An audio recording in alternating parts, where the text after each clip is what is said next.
your socks! Hey! The Lost Art with Andrew Cox podcast. Marine Corps League and Till Valhalla Project Ambassador. Now streaming on all major podcast platforms. Thanks for tuning in to the podcast as giving a voice to our veterans. The Lost Art with Andrew Cox. Hello, my friends, and welcome back to the Lost Art Podcast, that podcast giving a voice to our veterans. I'm your host, Andrew Cox, and today we're having a My Veteran Story. But before we get into the episode, are you enjoying the podcast? And make sure you go to the website. That's the lostart.podbean.com. Go check us out, see what we're all about. If there's any way you can help support us and getting our veteran voices out for all to hear, it'd be much appreciated.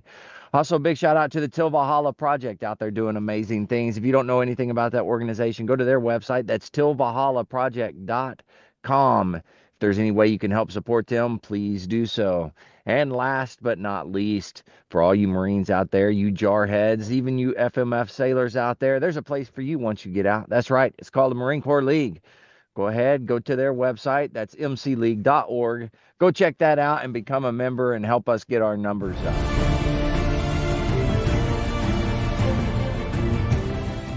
Are you a Marine veteran? Are you missing that bond you had on active duty? Then I have a place for you. Join the only congressionally chartered Marine Corps Veteran Service Organization, the Marine Corps League. Get that brother and sisterhood back in your life. Become one of the fewer, the prouder, a Marine Corps League member. All right. With that, I have Brandon here. Brandon, how are you doing today? I'm doing good, man. Awesome. Well, hey, I'm excited to have you here from our same hometown, Vian area, and we did some stomping. Well, not at the same time, but same ground. Right. So, yeah. But let's kind of start at the beginning for you. Tell us about growing up and leading up to the Navy. Well, I grew up in a really small town, same town as you, in eastern Oklahoma, the foothills of the Ozarks, Vian, Oklahoma, infamous, at least in my mind. It was an awesome place to grow up during those times. There wasn't a ton to get into but trouble, so you need to busy yourself with an activity of some sort, Right. Play sports and whatnot. And, I signed up for the Navy at 17, had to have my mom, sign up, cause you can't do that until then. 17 and a half, I believe, is the earliest you can sign up. And I signed up at 17 and a half. And, my grandpa was in World War II, in the Navy. My dad was a CB in the Navy. He did 3 tours in Nam. Wow. I believe we've had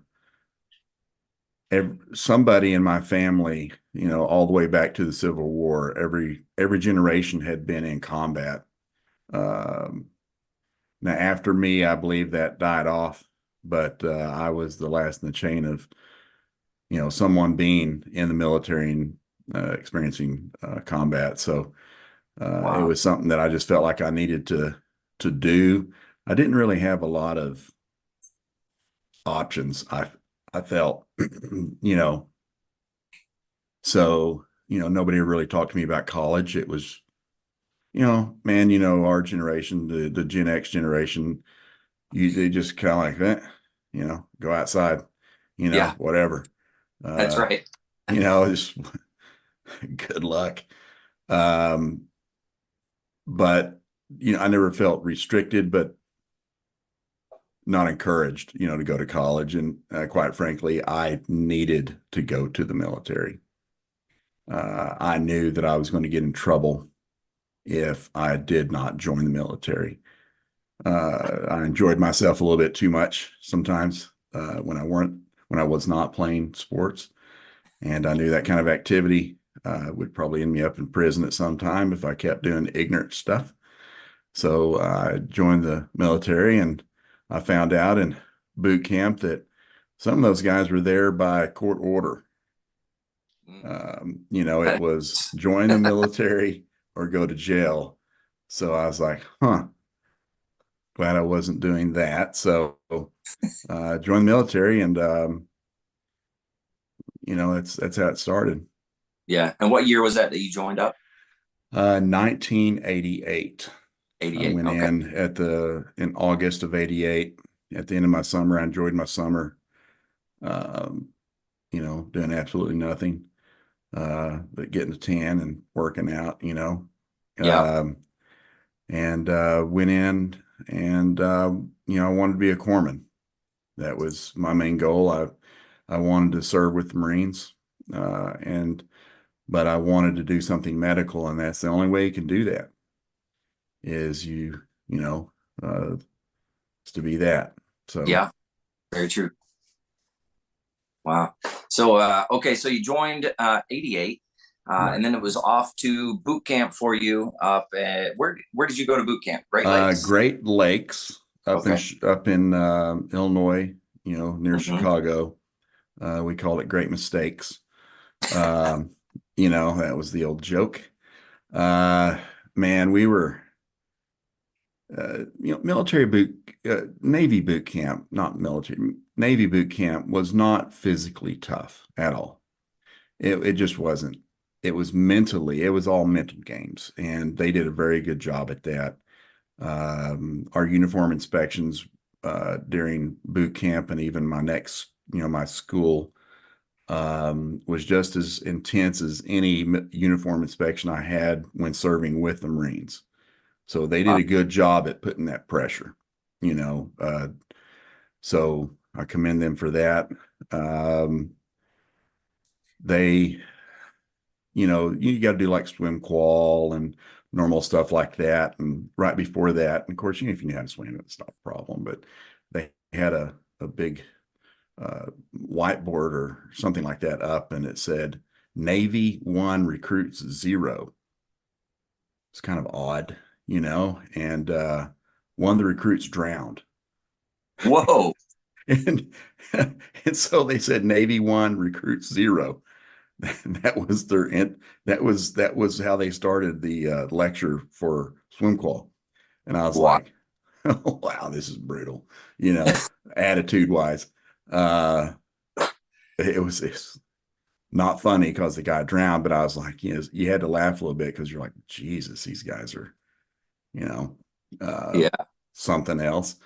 Um, during boot camp, there was a few incidents that kind of stood out. We were in the barracks that were the old original barracks during that they had during World War II, and they had the old M1 rifles there, and they had filled the barrels full of lead, and that's what we drilled with and Very carried. nice. And you had to stand watch outside of. I know that in the Marine Corps they call them drill instructors, Hmm. but in the Navy we call them company commanders or CC. Hmm. So you had to stand outside, at parade rest, right outside his door. And our CC had left for the day, and some CC was making rounds. He'd from that little 12th division part that we were staying in, and he kind of walked in there and he grabbed his rifle from behind, and he said, "Oh shit, I look what I have." And of course, the recruit's just looking at him like, "Oh my God." And the CC has it. And he just butt strokes him in the chest. And we're all just like, okay. So he makes him try to take it back. It didn't work too well for him. And then he dog walked him with his dog tags around the, the Suave. berthing, yeah, on the floor, walking on all fours, hands and knees, barking, and made him hike his leg and act like he was peeing on stuff as a punishment, walking on his hands and knees. It was goofy. It was just surreal, weird stuff. The punishments were strange.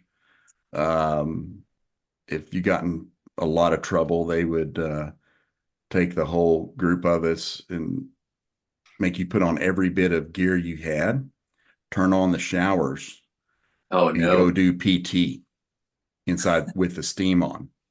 And they said, we're going to Vietnam. That was their, all of that was illegal, I'm sure. Oh yeah. You know, just goofy stuff like that. But uh, it wasn't horrible. I would say the hardest part, truthfully, was service week when we had to man different stations on the Naval Training Center, and they put me in the chow hall. And those hours the chow hall guys put in, those cooks, man, woo, dude, those guys work long hours. It was like 16-hour days. Yeah. You know, I was, silly as that sounds, that was tough. You know what I mean?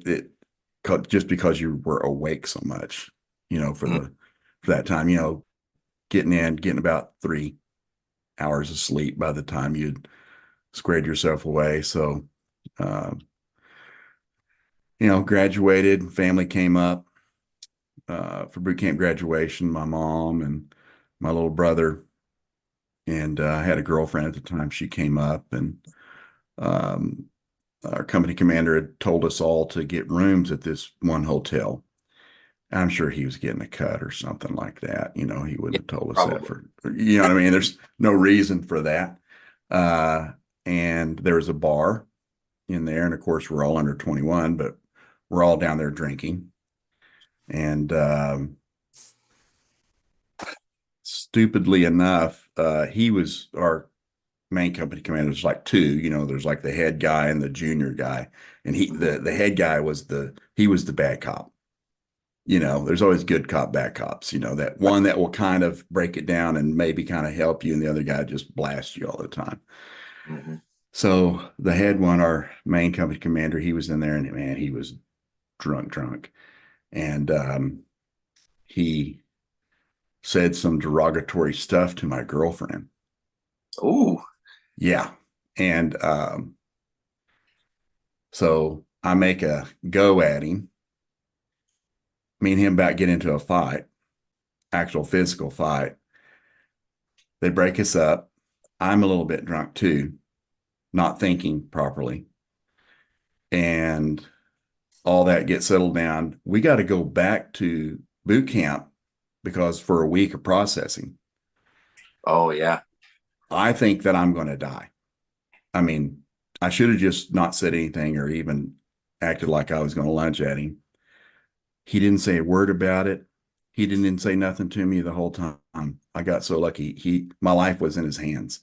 You know what I Yeah. mean? At that point, it was the dumbest thing to start my career in the military to do. Wow. But luckily, he probably saw the error of both of our ways and let it slide. Thank God. I'd like seen him out in the fleet. I'd have been nice to him, you know, Yeah. you know, because no hard feelings after that. But it was so strange. Um, bizarre, different times, you know, Yeah. in those days. It was, Well, you that know, I could tell you from then to now, and things that happen in the military is completely different. Like fighting and those types of things, you hardly ever hear about it. I'm sure it oh, does wow. happen, but yeah, it's not like it used to be where you just kind of went out to the back and kind of settled your differences, if you will. But yeah, nowadays they don't do any of that stuff. They're not supposed Yeah. to. Yeah. And he was old school. You know, I mean, he was a E7 at that time in 88. So he'd been in quite a few years. You know what I mean? So he had gotten taught by the old school guys, you know, when Yeah. he came up with then he was a boatswain's mate, a deckhand. Oh, So he was, an old Navy deckhand, man. Those guys are, yeah. you I know, can see that. Bosun's mates, those guys that you don't mess with, you know. no, he was stout, dude. He was big. You know, if he had hit me, I was 18. He would have hurt me because I wasn't Yeah. that big of a guy at that time. And uh, I'm sure his grip strength was off the scale, you know, you know what I mean? Yeah. You know, so yeah, he was one of those guys. So finished that up, went to basic hospital corps school, basically right across the street. Oh, really? Yeah, it's right across the street there. And it's considered I think an A school is what Hmm. they call it. And all Navy corpsmen have to go through it. It's, 5 days a week, 8 hours a day, a lecture. You Oof. know, unlike college, where you go 1 hour 3 times a week, so you get 3 hours. We're getting 8 hours a day, 5 days a week. And that's where I really learned how to study. Yeah. I buckled down. I didn't go out, didn't go mess around, studied all the time. Um, it was really cold. It was during the winter months in Chicago, and our barracks were about few hundred meters off of Lake Michigan that was froze over. Oh my God. And sometimes the uniform of the day was you was allowed to wrap towels around your face, anything. Because just walking to and from buildings, guys were getting frostbite on their ears. Holy. Um, that Chicago wind, Yeah. plus that, you could see your breath sometimes in the room, even though the heat was on. I mean, they're old, man. Those Yeah. buildings were archaic, cinder block type stuff. It was that was the studying and the cold. Hmm. I didn't go out in town much. They didn't let you wear your civilian clothes Okay. um, out in town for about 50% of the time you were there. You had to Wow. earn your civilian clothes, and if you were caught out in them, it was big trouble. Hmm. Wow. So you had to wear a uniform on and off base. If you were, checking into the quarter deck, you better be in uniform. And they made sure that you had if you did or did not have the little civilian clothes sticker on your Yeah. ID, Yeah. you Yeah. know. Um, so I don't know if they still do that kind of stuff or not. Yeah. Um, Maybe I know that at a schoolhouse for us, we would have them, or they still stayed in uniform until like they get through receiving and stuff like that. Usually about a week, week and a half, and then they're allowed to you can jump in civies and go do things and stuff. But it just depends on. ours, yeah, ours is about a month or so, Yeah. a good month, something like that, that you couldn't wear. It kept you in that mode, you Yeah. know, Which is pretty kept, good. first time I went to a theater on base, they played the national anthem before the movie started, and everybody stood at attention. And I was like, what is going on here? It was interesting. It's kind of cool. It was a cool It is. experience. I the first time I went to a movie on base, I was out in 29 Palms, and me and the wife we went to watch. Oh man, I cannot remember the name of the movie, but it was a Marine movie, and they're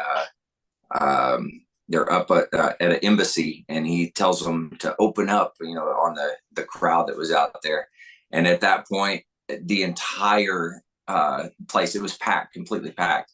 They all erupted. Of course, it was all grunts, and they're like, "Yeah!" And me and my wife are like, "Okay, well, this is new." it's Yeah. it's interesting. Yeah. It's a culture shock. Even though you've been in for just a little bit, everything is a new culture shock, when you're still, green as grass, you Yeah. know, That's um, wow.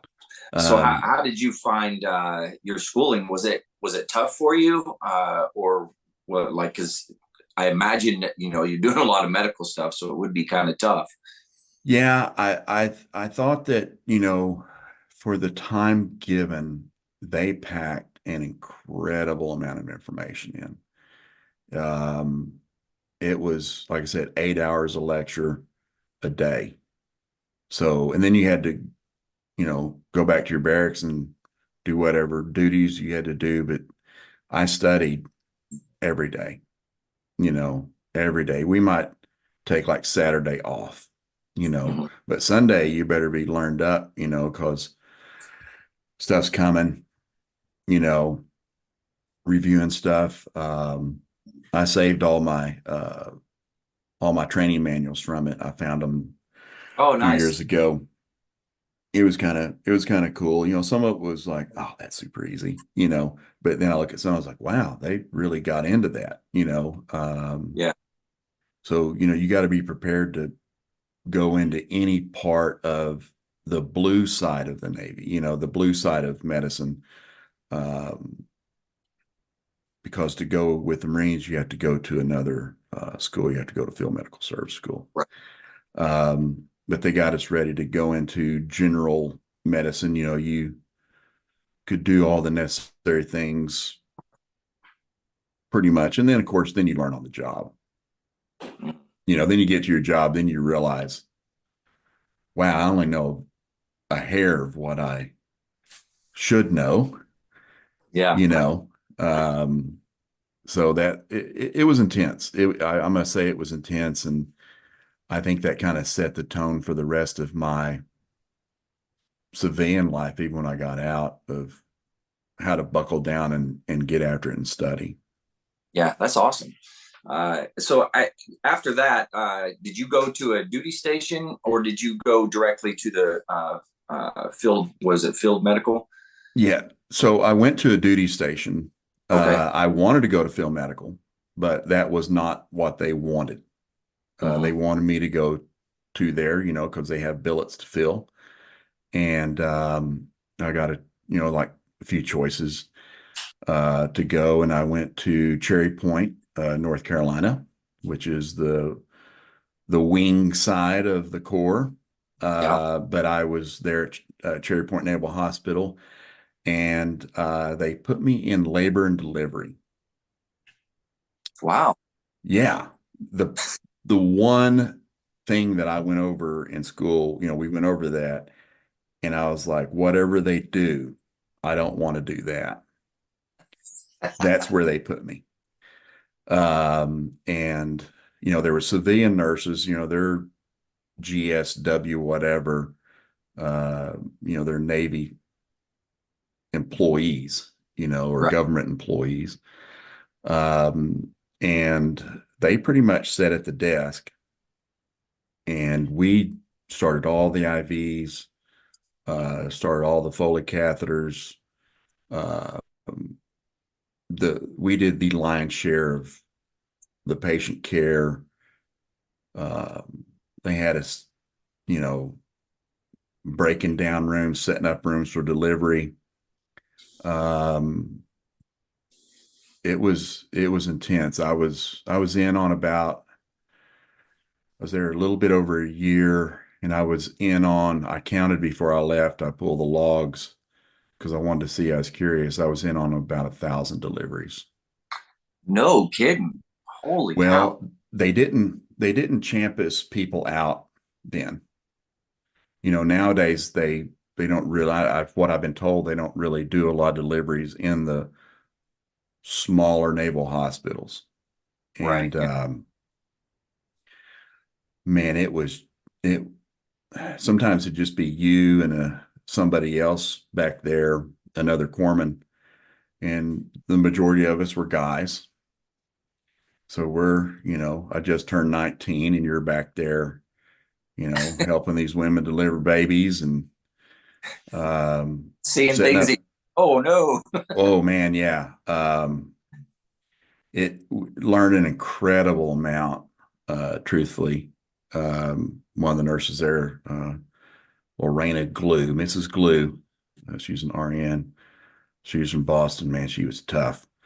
That's where I actually learned how to work hard, truthfully.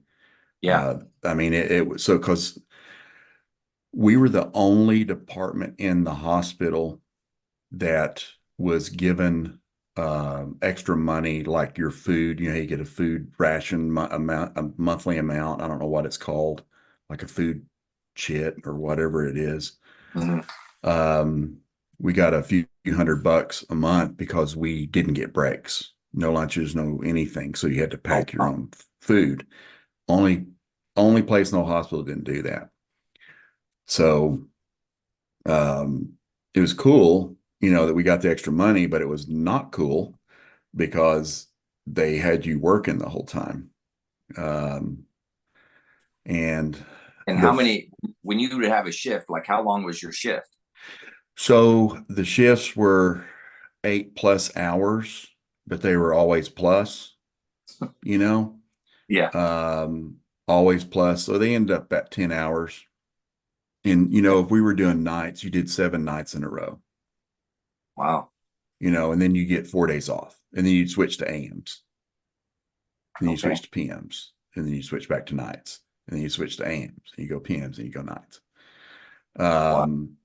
And the first, that's actually where I experienced my seen death. My first death was a woman. Her husband was on deployment. She had twin boys, and they were like 22 weeks gestation, and they couldn't stop the contractions or anything like that. And she had the baby, both babies. And, I held one and she held one kind of, and, it's this thing's, fully formed. It's got fingernails and little Mhm. eyelashes. And um, it was, it was, some of the nurses from the neonatal part or the nursery part of the facility came in and they thought I was the dad, because I was sitting there just kind of like, man, I was feeling it, it was, the Yeah. thing was trying, the baby's trying to breathe, Hmm. you're just looking at it and you can't do anything. You just got to let it struggle and die. And Wow. then, we, she, I think had the option of having the children buried or examined, and she wanted them examined, I think, because of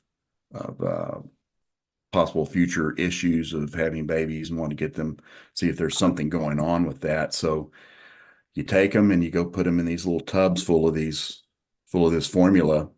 You stack them in this Wow. little plastic container and label them. It's really weird to put little babies in those things. It was Yeah. like, oh wow, that was, so I learned how to deal with patience, Mhm. how to talk to people like that, how to deal with intense situations, because it was always intense. You're having a baby, it's a big deal. It Yeah. hurts. Um, and back then they didn't give epidurals. Oh, ouch. Well, okay, asterisks. So enlisted did not get epidurals. That sounds right. Ex- Officers' wives or an officer got epidurals. That's it.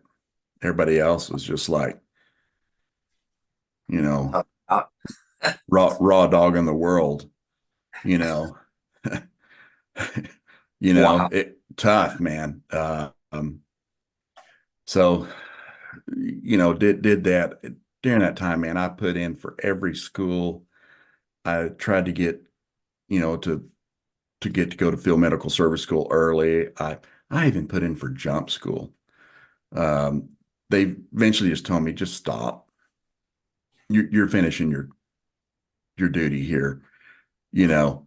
Right. So uh, I did my time there, and a small story related to that was, um, when the babies were delivered, the nurse would stand at the head of the bed, and they would push the pitocin into the bag, which helps contract the vessels and helps control bleeding after the placenta is delivered. Well, the doctors would hand the babies to us. We would get the APGAR scores, the 1 and 5 minute scores on how well the baby's doing, give them the oxygen blow by, bag them if need be, all this kind of stuff. And, you know, during the delivery process, we're watching the women, watching the monitors, because we put these monitors either on the outside of them or sometimes internally to monitor the baby's heart rate and those kind of things to see if they're under stress. You know, because if their heart rate's dropping, then this kid's having a tough time and they may need to go for emergency C-section, or the mom may need to be put on oxygen, or all these things. Is my wife, during our first delivery, our first child, we had a brand new nurse first night on, not recognizing late D cells, which is a bad sign, meaning the baby's under stress. And I went out and said, hey, she's having late D cells. I was watching the monitor. She goes, oh, it's fine. I said, no, it's not. And I went in there, I grabbed the O2, put it on. I had to, you know, my wife's pressure wasn't doing good. I upped the IV fluids. I was doing it all myself. And when the baby, before she was delivered, they called the doc in. He was livid, not at me, because I told him what was going on. They didn't have the part for the baby to go into ready. You got to warm it up. You got to get the oxygen blow by ready. You got to get all this stuff ready. Right. None of that was set up. Holy cow. Got all that set up too. So I credit the Navy for helping save my daughter's life. Yeah, that's incredible. So wow. That was, you know, or at least not having some, you know, anoxic brain injury or something like that. So yeah, I definitely used that skill, you know, years later in 1995, you know. So that was, I was very thankful that I got placed in labor and delivery. Yeah, turned out well for you in the long run. Yeah, for sure. Yeah, exactly. I'd redo it in a heartbeat, you know. Yeah. And now, how long total were you with labor and delivery? A little over a year. Okay. And then you did how many again? 1,000. That is insane, dude. It was, you knew you was going to have a busy day. The only busy day I didn't have that I recall vividly, because it was Christmas, my first Christmas away from home, was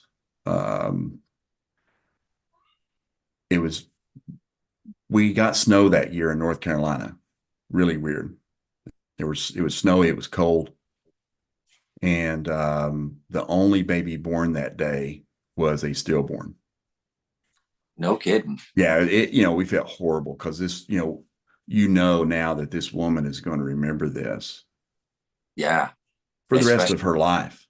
Yeah. You know, I mean, you know, the implications, you know, once you start thinking about the implications of this, you know, it starts, you know, you start seeing how things affect people, you know, and you know, being 19, 20 years old, you know, you start going, wow, you know, this, it starts really putting it in your mind how real things are, you know, and how everything you do matters, you know, and, you know, trying to do your best, trying to be on your A game all the time, you know, not that we could stop that, but it was a very weird first Christmas away from home experience, I must say, you know. Oh yeah. So I can see that.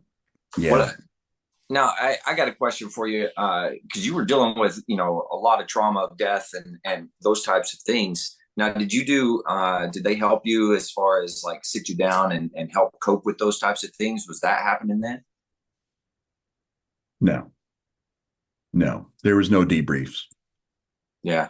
You know, even now I work in medicine, and I'm a PA, and I work exclusively in rural, remote emergency rooms. I'm the only provider on. And sometimes we're the only hospital in the county. And and I cover the patients on the floor as well. Oh, wow. Do the admissions, do the rounding, do the discharges. There's a code. There's a code.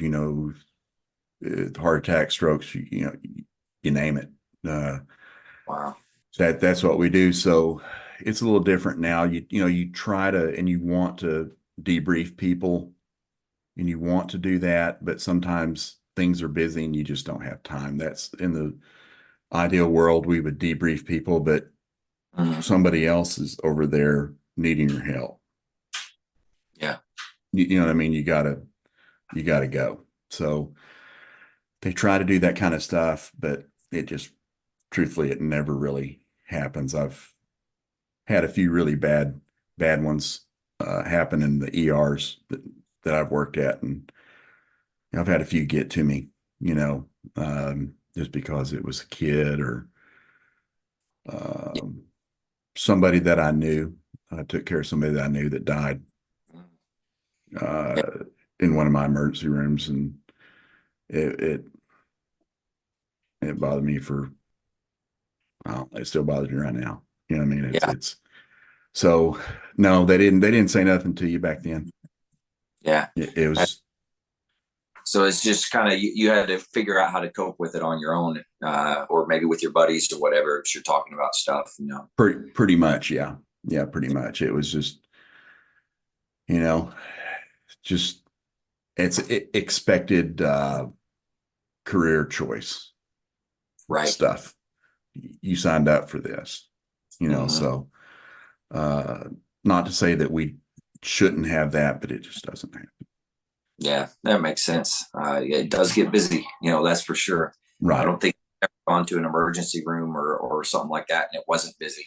It's always busy every time I've ever gone in one.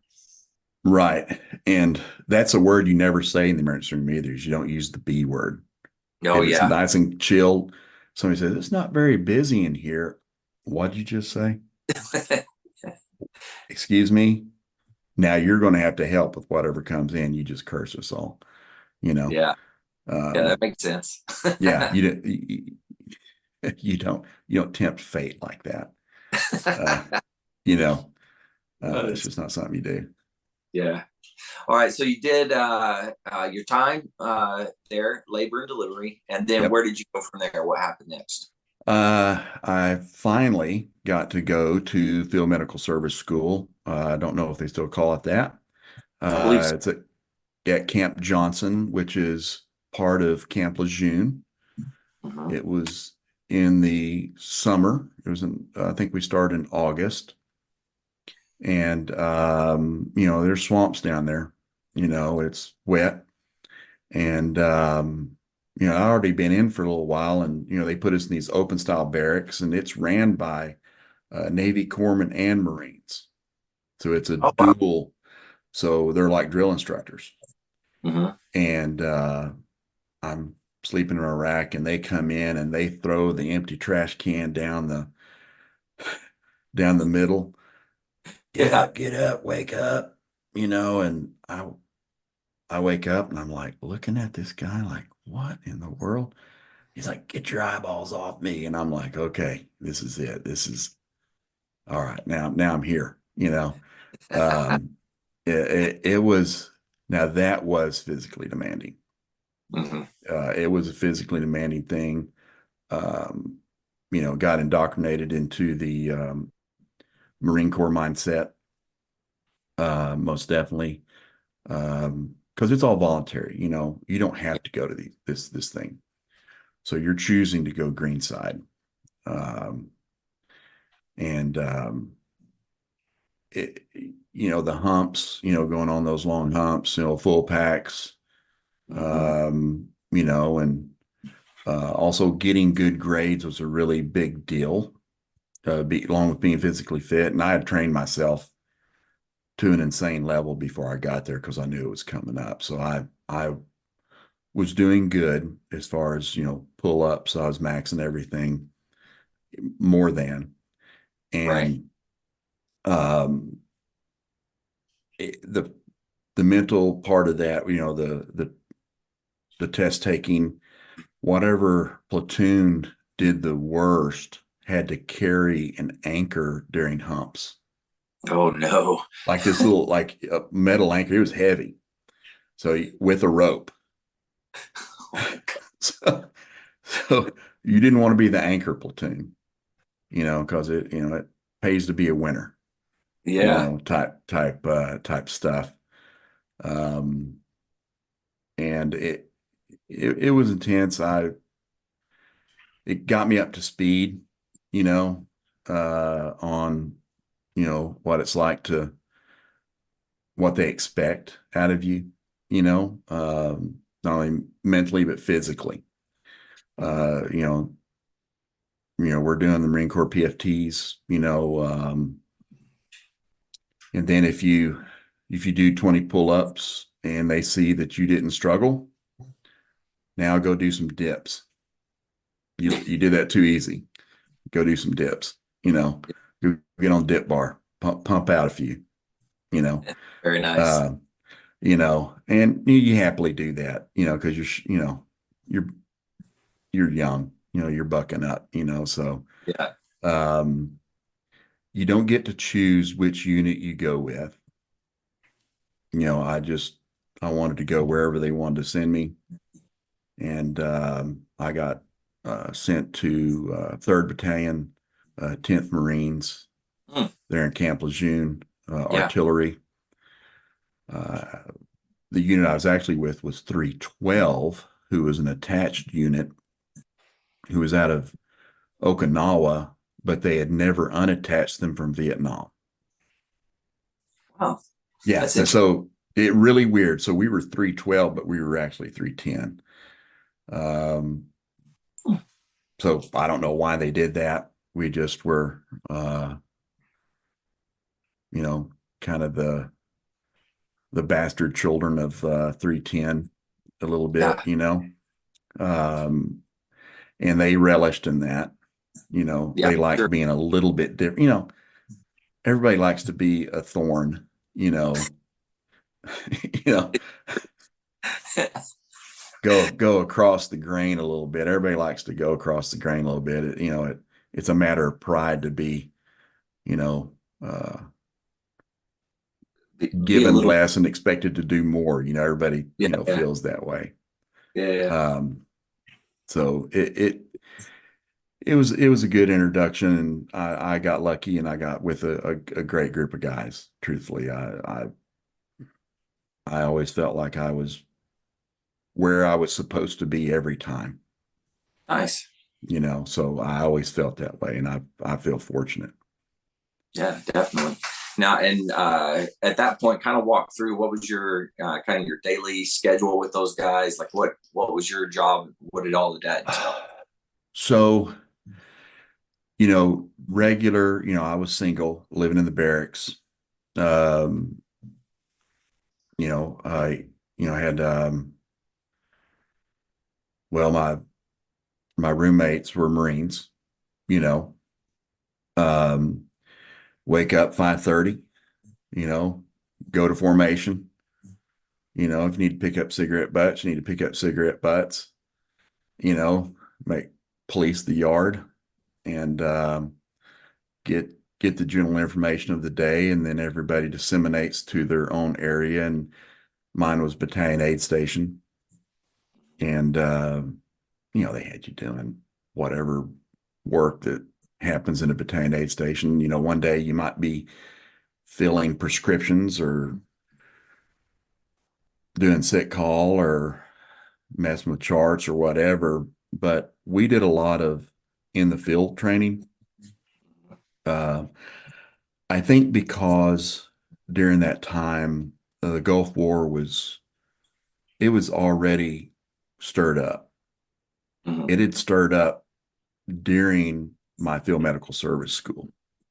They made an announcement during our school about that. And Right. so they kind of turned the heat up a little bit because of that. In field medical service school, they kind of ramped up the attitude and the discipline and the hazing and all that, because of the pending situation. Right.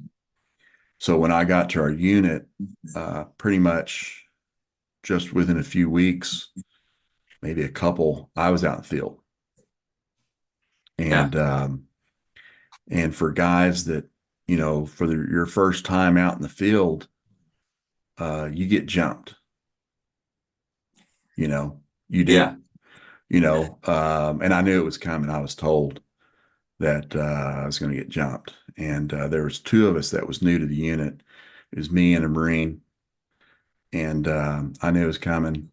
And so I started telling Marine jokes, derogatory Marine jokes to egg it on. Cause I mean, I'm going to get it over with, cause you don't know when it's coming.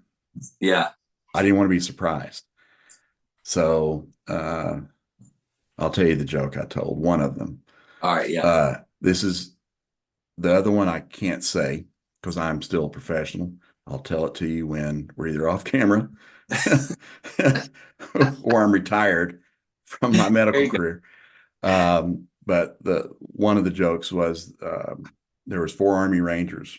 They're rowing in a river, singing "Be all that you can be" in the Army, and God's watching them. And he decides to just play a little trick on them and mess with them. So he takes 25% of their brain power away, and they're singing "Be all that, be all that." 50% gone. Be all, 75%. Be 100% from the halls of Montas, you know. That's a good one. I like Yeah. that. Nobody appreciated it. I did. I thought it was hilarious. And that's when they decided to jump me. And as long as you fight back, you're good. You know what I mean? You get some few tussles. If you guys jump on you and you start getting a little dangerous, and they back off, and you're accepted. Well, the other guy, um, he was really smart, but was not a very physical person. Right. I would say he barely passed the PFT kind of a guy, you know, um, and he wouldn't fight back. And they ended up uh, taking his pants down. And I don't know if you've seen the things that hold up the nets, those big long fiberglass things that they're like butterflies. They call them butter. I think they call them that. They're like 3 things, and they're, golly, man, they're like several feet long. They're Yeah. very thin. And so they took those and whooped his butt red, and he cried. Oh no. Oh, exactly. So that set his whole trajectory. And I'll get back to him later, because it was like, oh man, that poor guy. You know what I mean? I was always nice to him, because I was a corpsman. You got to be cool there, buddy, Yeah. but man, he just, he was a bug. We called him a bug. Guys that don't fit in, you're a bug, Mhm. because you're a bug in the system. And he was definitely a bug. So he it was not. Sure. Yeah. And then just a few weeks after that, we got sent out for, I guess, yearly qualifications. They have to go out and perform these, um, these fire missions to certain standards, timing, how fast can you know, it's called CSMO, how fast can you collect your crap and move out? Yeah. Yeah. Yeah. And all these different things, setting up, watches, and it's just every aspect of a functioning artillery unit. It was happening. And, I'm sleeping in the back of a 5-ton truck one night, and I get a tap on my shoulder. They're like, "Doc, get up." I'm like, what's going on? Somebody hurt? No, man, we need you though. I'm like, what's going on? Don't worry, we'll tell you. So exactly. So I'm not going to say his name because it's about turned into a big event. So uh, he was a really cool guy. He was a sergeant. He was just a stud. Um, and he had a few other guys with him, and he said, "Get all your stuff. We need it." He goes and grab your M16, because at that time we all had M16s out there with blanks, and I didn't have my pistol at that point in time, because they don't have pistol blanks. So because we usually as corpsmen carry Beretta 9mm at that time, and so I grabbed my M16 and my rounds, and we go out and we're going out. I was like, "What are we doing?" He said, "Well, we're going to raid headquarters." I'm like, "What do you mean raid headquarters?" He said, "We're going to go raid headquarters. We're going to go stir up some stuff." So we sneak all the way to headquarters. This is on Camp Johnson, Yeah. a Army base that we're on, or yeah, it's Camp Johnson, I think. No, Camp Johnson? it's Johnson. No, it was in North Carolina. It was a fort. Um, it's not camp, because that's Marine. It was Fort something in North Carolina. And so that's where we're doing our big training at. It was off base at Right. at this fort. And we end up sneaking through the guys through all the centuries. And he throws a smoke grenade into the battalion commander's tent. Oh no. He about burnt the whole thing down. So we go booking out of there. Guys are chasing us. We're shooting blanks at them, running. Guys are running at us. There's a couple of guys hit trees, of their guys hit trees running after us. We come back. We stand in the middle of wherever, fire guns up in there, 3-round burst, and take off. And nobody gave up who did it. But they admired our moxie, but did not appreciate the actions.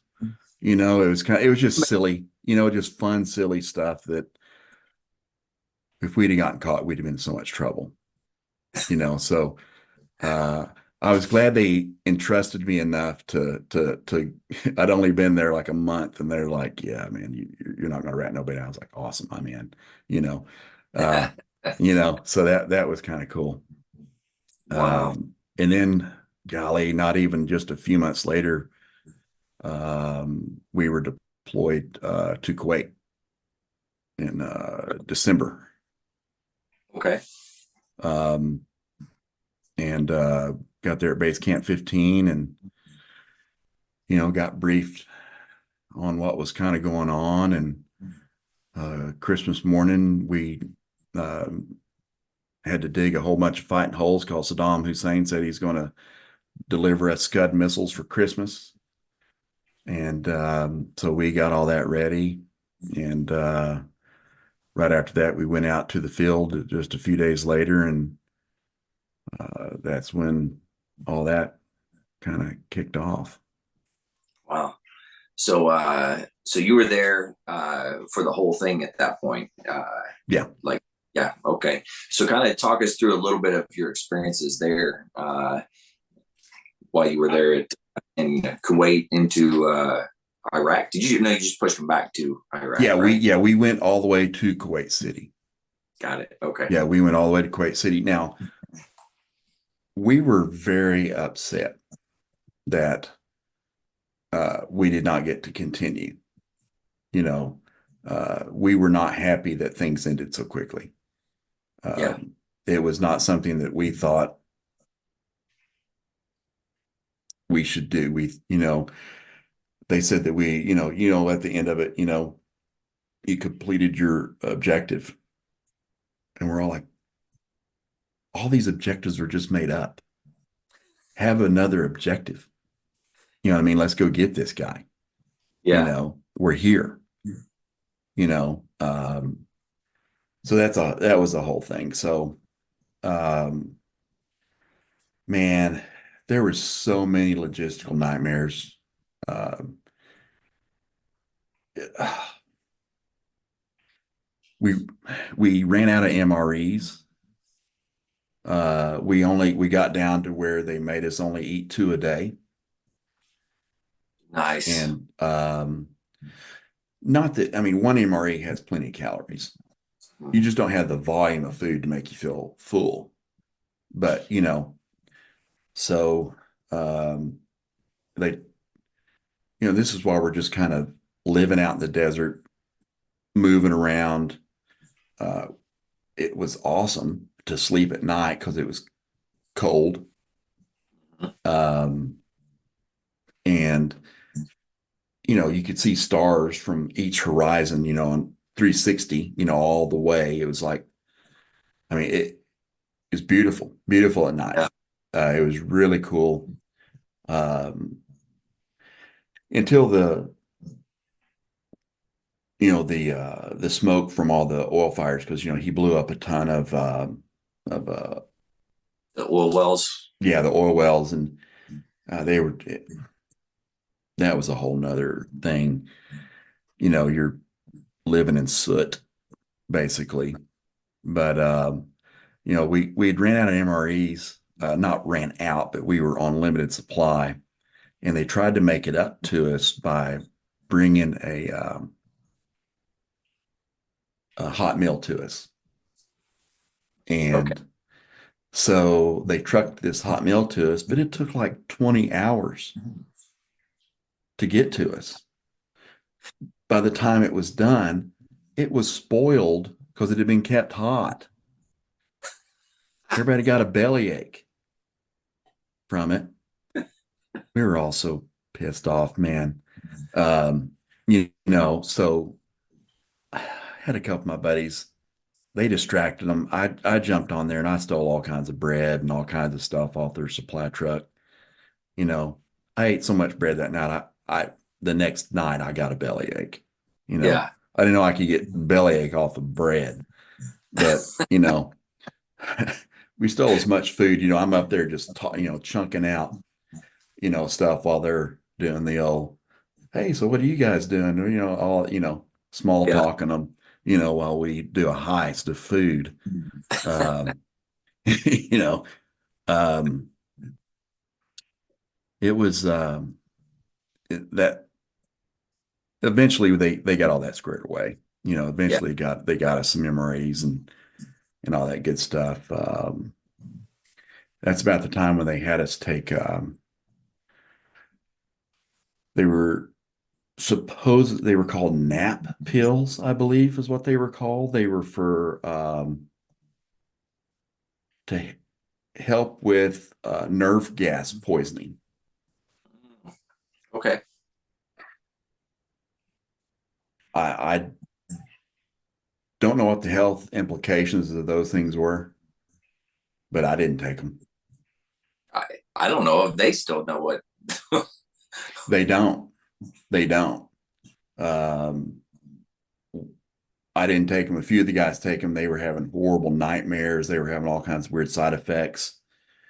They handed them to me to hand out, and I'm having to tell my guys, to take these, and I'm shaking my head no while I'm talking. Yeah. Because I just had a really bad feeling about this, experimental drugs to help me. Our gas mask had internal filters. They were not the external filter kind. And they told us that if we got to a hot zone of nerve agent, that we would never be able to get outside of it. They would have become saturated, and that basically it had been useless anyway. Wow. So kidding. Yeah. So they told us that, so that's kind of not comforting. Kidding. Lie to me, the government lies enough. Lie to me, That's right. Make me feel good, make me feel fuzzy about this, and they, So it would be, it wouldn't have mattered anyway. We carried the atropine and 2-pan chloride, on us for if we did get hit. And our nerve agent did actually, detectors did go off one night. Really? Yeah. Was there anything there, or was it just? Well, they said it didn't. They said it was false. My Lieutenant John Taunagi, who I spoke to yesterday, because I wanted to get my story straight. And he had his, we're in full mop gear, and he tells us, this is during the ground war, he tells us, it's false positive. You can go ahead and take your mask off. And I said, take yours off first. He looked at me, he took them off. I was like, he's like, go ahead. I'm like, I'm waiting on you. I'm waiting to see what happens. You're the canary, you know. Um, you know, like, you can't kill me. There's only one of me, you know.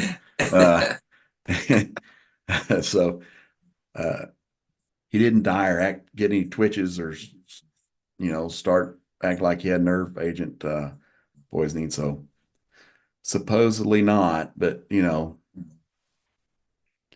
I think even battalion said theirs went off too. So Wow. Well, there had to have been something. I mean, they something, don't go off for nothing. yeah, well, that was my point. You know what I mean? I was like, Yeah. I don't. What do you believe? You know what I mean? Is it worth breathing in the air? Is it worth a test? I don't. Yeah. I mean, they had us wearing those mop suits for days. Those things are only good for, like, I don't know, a little bit. You know what I mean? That's true. Yeah. We wore them for days. Just Yeah. so, and they got charcoal in them. Mm-hmm. Everybody's got this charcoal dust all over them. We look like, hobos. Because you got this dark, grimy stuff all over you. So it was all for naught. If it would really happened, it wouldn't have mattered. Oh yeah. Yeah. I think it's there just for your mental stability, to say that there's some sort of protective barrier. Right. Yeah. It was there to make you feel good. That's kind of how it's not like we could have got another set, True. It's not like you could have asked for another set. So we were lucky enough that they had enough for everybody that time. Now, truthfully, yes. I mean, the Marine Corps is known for not giving you all the stuff you need. Right. You know what I mean? Or at least it's the old version, Yeah. or whatever, and Marines take pride in that. They take pride in the having less and doing more attitude, so, man, we didn't, before all the, any of us actually doing any firing, the amount of air power that came over us 24/7 was just astronomical. It was, the ground would shake. It was just constant bombing. I mean, they put it on them. I mean, air was key. Yeah. General Schwarzkopf was in charge during that time, and he had seen the mistakes of Vietnam, and all those guys were very keen on what we need to do to win. Right. And limit American lives, and they did it. They did it in spades, man. I just the air power is just, it was awesome. It was, I don't even know how to describe just how overwhelming that was, Oh, I don't know what could have stood after that. yeah. And you wonder, like, well, I guess they didn't really fight too much, but uh, they ran from it, I'm sure. Yeah, if you could, you know what I Yeah. mean? They were really good about taking out key targets, radars, lots of ground vehicles and stuff like that. And they did an excellent job of setting the stage for us to go in. Yeah. You know, Absolutely. they did a really good job. It was on February 12th, we did a raid. This was 2 weeks before the ground war started. We went and did a firing raid. And on our way there, again, logistics and things were kind of spotty. We had a GPS in our Humvee, and we had the only one. So we were the lead Humvee. We were the ones that um, led the formation. But it wasn't satellite based; it was antenna based. Okay. Yeah, it was called a PLARS, PLARS, PLARS unit, and we were always outpacing the antennas. So it was old school compass um, time. And on the way to the raid, we did not realize that we were skirting the pause. A pause is a place where in the Marines is where you stay, as a Right. unit. So we ran onto the pause of, I think it was 2-8. I think Okay. it was. And we're the lead vehicle. And I'm back there kind of sleeping, kind of nodding off because it's dark. Luckily I had my helmet on. We hit a hole, and the entire passenger side of the Humvee goes into this hole. Boom. My head hits the seat in front of me, which was where the lieutenant was sitting because he was navigating. Bam. And then I get thrown out of the vehicle, and all the stuff from in the vehicle lands on me, and this Humvee is now like this, down, and the back tire is above head height. Wow. So I'm laid out, and all the stuff's on top of me, but the way it looks like my legs are trapped. So my driver, Joe Dove, um, he's like, "Oh my God, we killed Doc." Um, and he's like, "Doc, Doc, Doc, you all right?" I was like, "No, man, I just got the S knocked out of me." Um, and we got a bunch of Marines from our unit. They grabbed it, hung off the Humvee until they could ride it, got enough weight, and pulled out of there. And that was the fighting hole. The next hole over, we're just talking just a couple of feet, was where they were sleeping inside another hole. Wow. So it was two holes right next to each other. They had their fighting hole and their sleeping hole. And we were just a matter of a couple of feet from killing those two Wow. Marines that were in that sleeping hole. That is insane. Yeah, so we got lucky. We cruised on, went to the raid, and Lieutenant Tanagi told me yesterday he's not a lieutenant now. He's retired out. He's a instructor now. He's a government, GSW 13 or something like that, teaching intel. Um, he he told me that the reason why we even went on that raid was to bait the Iraqis to fire up their anti-artillery radar, so the air could bomb them. Ah, okay. Yeah, so we thought we were like, going to hit some important targets. We were just, bait. I'm sure we blew up something cool, Yeah. something. I think we blew up a bridge or something, and some other stuff. And we did get some, incoming rounds, a few incoming rounds coming, but they were way off because the air had really, like I said, messed their radars and all that stuff up. Mhm. And one of our guns got stuck. We were using the M1908s. I think they shoot I think it's 155 millimeter round. I think. Um, Somebody will correct me, I'm sure.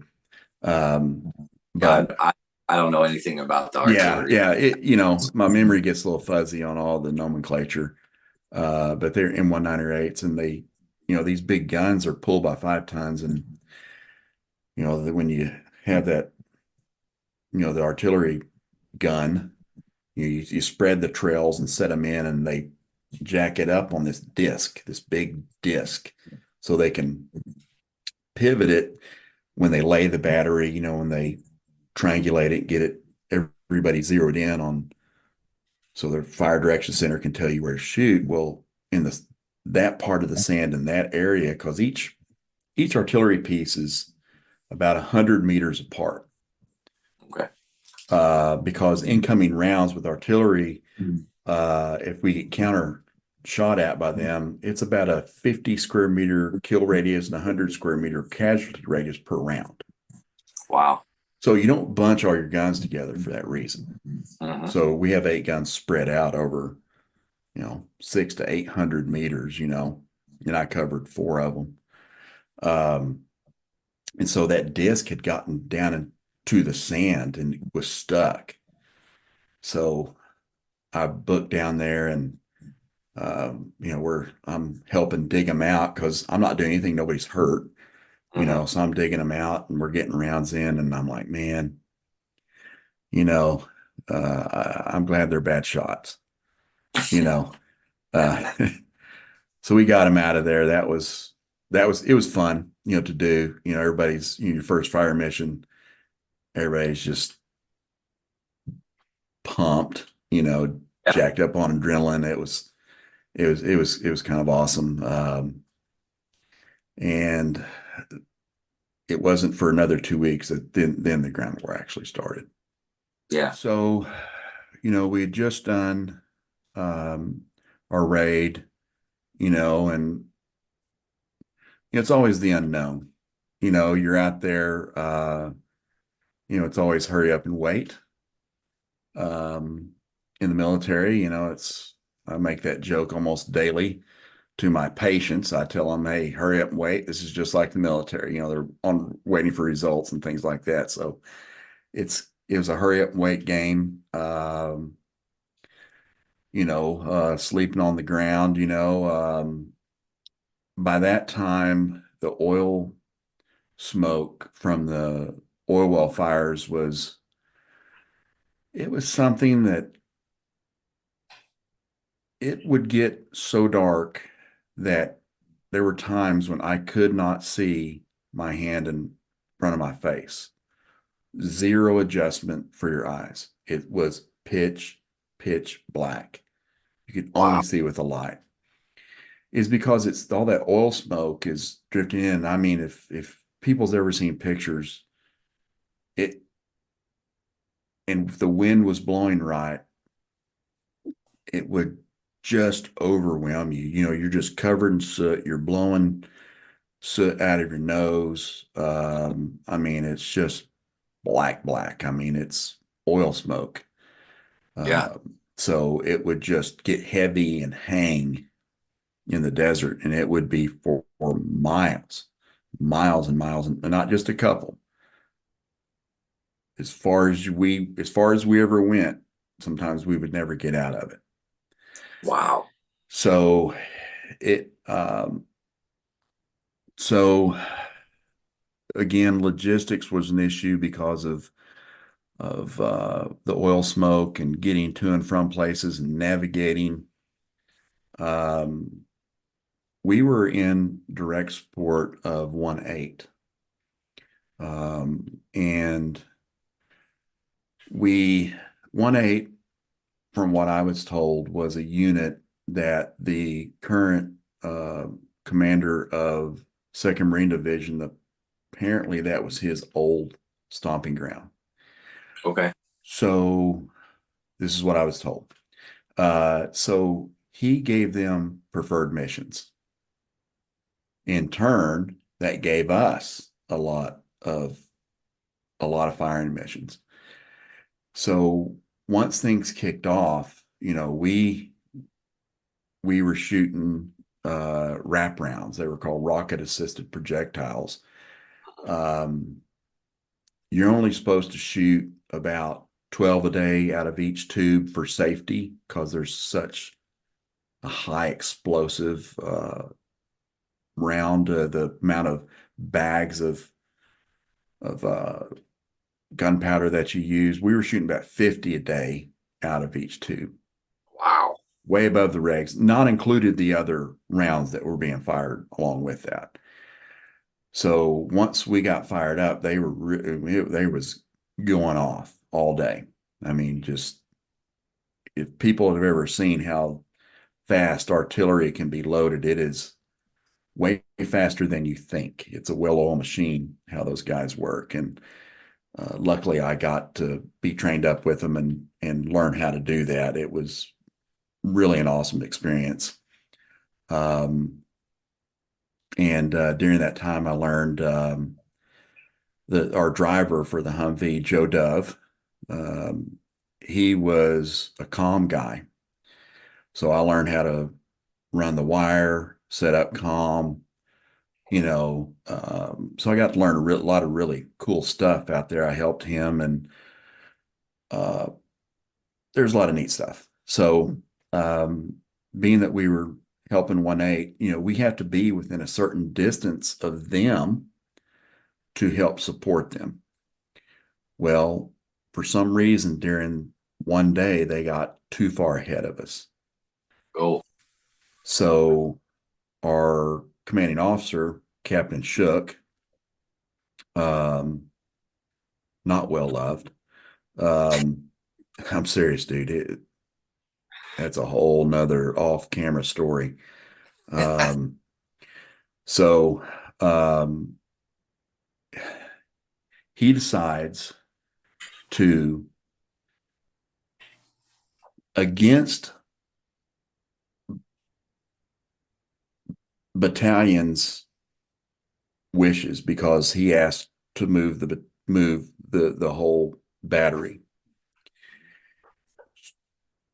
No visibility at all. He decides to take one gun and some ammo and go up to a position to where they can support them, at least in some sort of way. Well, they get stuck.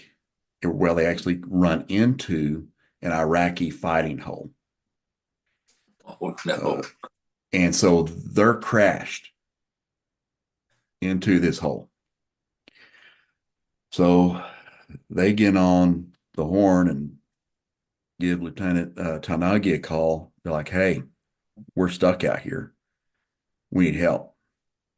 So us, being the one that has the the PLARS unit for to try to, the navigation, which was not working. But Of course, yeah. Yeah, of course it wasn't working. So in the area that we had to go through to get to them was through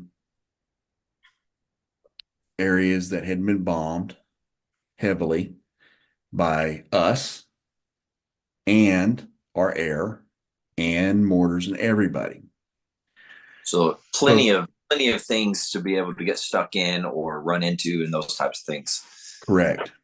So, and like I said, I talked to John Tanagi yesterday about this to get my story straight, because I did not want to get this wrong. So he's reading his map, with the red light, and we're trying to get there. Joe, our driver, he's got his head out the window. I swear his neck grew like 2 foot. I don't know how he did it, you know, Looks giraffe like style. a turtle's head coming out of his Yeah, shell. dude, it was impressive. I don't know how Joe did it, but his neck like literally grew. So he's trying to see something. And Lieutenant T said, "Hey, this isn't working." He turns back to me and said, "Doc, we need your help." I was like, what do we need to do? He's like, "I need you to get a flashlight. I need you to get in front. I need you to run ahead of us with a flashlight, sweep the ground, look for unexploded ordnance as you run, and I will tell you left or right." So we were using the odometer and a map to get Oh my, there. I ran for 15 kilometers oh crap. straight. So in my story, I only thought I ran about a mile. Seriously, I only thought I ran about a mile. That's what You it were felt jumping like. up with adrenaline and all that stuff. Dude, I guess, you know what I mean? Because I literally thought I only ran a mile. So I'm running, sweeping, going back and forth. And he's telling me, so Joe can see my light and he's following me and he's telling me, so I'd, veer left, veer right, go straight, as I'm doing this. We find him, get him unstuck. Captain Shook takes back off. We don't know where he went. Yeah, exactly. It just takes off. Dude, he just takes off. So we're like, okay, we got these guys unstuck. Now we got to get back. So repeat exercise. We run into an ambulance, a medical ambulance out there that had been lost for 2 hours with 2 wounded. Whoa, no kidding. So we didn't know to the extent, but they had it all covered. I asked if they needed help. They said, "No, we got it." Roger that. So we turn back around or turn around to get over whatever position we need to go to run these guys now to battalion. Mm-hmm. So I'm in front again, sweeping. We sandwiched the ambulance between our Humvee and the truck we brought. The truck we brought had a guy, had a 50 cal, we're ready to go. And we had an arsenal of weapons in our vehicle. So we felt pretty good about it. It's just, I didn't want to step on a bomb and blow up, you know? And so we run them back. I don't know how far it was, a ways. Because like I said, we were 15 clicks out, no less than 12 clicks out. And so we come up to battalion, we come up on the guy that's on guard duty that's standing on these guys are standing on perimeter. We don't have the code or whatever kind of flashlight code or whatever. They don't want to let us in. Yeah. We're Americans. We don't look like Iraqis, I promise. Yeah. I mean, so, and Lieutenant Tanagi, he gives them a few choice words and says, "Hey, we got 2 wounded Marines in here. We need to get these guys some help." They go and open up the back. It's 2 wounded Iraqis. What? No kidding. Yeah. Guy's got his foot blown off, some other stuff. They're all jacked up. So why? I don't know why they were picked up. I guess humanitarian reasons, whatever. They were They took mercy on them, I guess. So then we jog back to our position, Yeah. and that took a good long while. That was the Yeah. whole night. That was an Holy. entire one night of shenanigans. Um, so So what you know, happened to the captain? Where did he end okay, up? okay. So the captain ended up somehow back at Bataan later. Puts all the blame on Lieutenant T. To the How? battalion commander. Yeah, how? Yeah, that's the one question. The other is, we saved your ass, dude. You know what I mean? Come on. Yeah. And nobody in our unit knew this was going on because it was so dark. These are isolated incidents. You know what I mean? Mm. And it's something you just didn't go. I didn't feel like it needed to be talked about or relayed because it just happened. More things are happening after that. Things are stacking. So these are, new stories are happening, you know. Yeah. So it's not like that's the only thing that happened and we get to go, shoot the breeze in the rear at the gear now, Hmm. So it just wasn't something that none of us really even relayed or talked about. But so the battalion commander came down and talked to Lieutenant T, and he wasn't any trouble, but it was the simple fact of this guy was trying to throw him under the bus about the whole incident. He twisted it to be something that it wasn't. Wow. So did the battalion commander see through it, or? Yeah, Okay. yeah, he did. Yeah, he sniffed that out pretty quick. Once we told them what happened. I mean, there's witnesses here.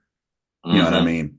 You Yeah. know, like not only us, but the guys that he got out there and got stuck. You Yeah. know, Yeah. um, you know, lots of witnesses. So it didn't turn anything. It's just that kind of, trying to drop a dime on a guy that was doing everything in his power when to do the right thing. Yeah. No good deed goes unpunished, I guess, even in that situation. Mhm. Um, so we get back and, at some point, we end up moving forward and there's minefields now. Mm. And the minefields were marked with these lights. The minesweepers went through and created these very narrow trails, and they treated it like an amphibious landing. So you go through you go through the green tunnel. You go, like I guess however they do it.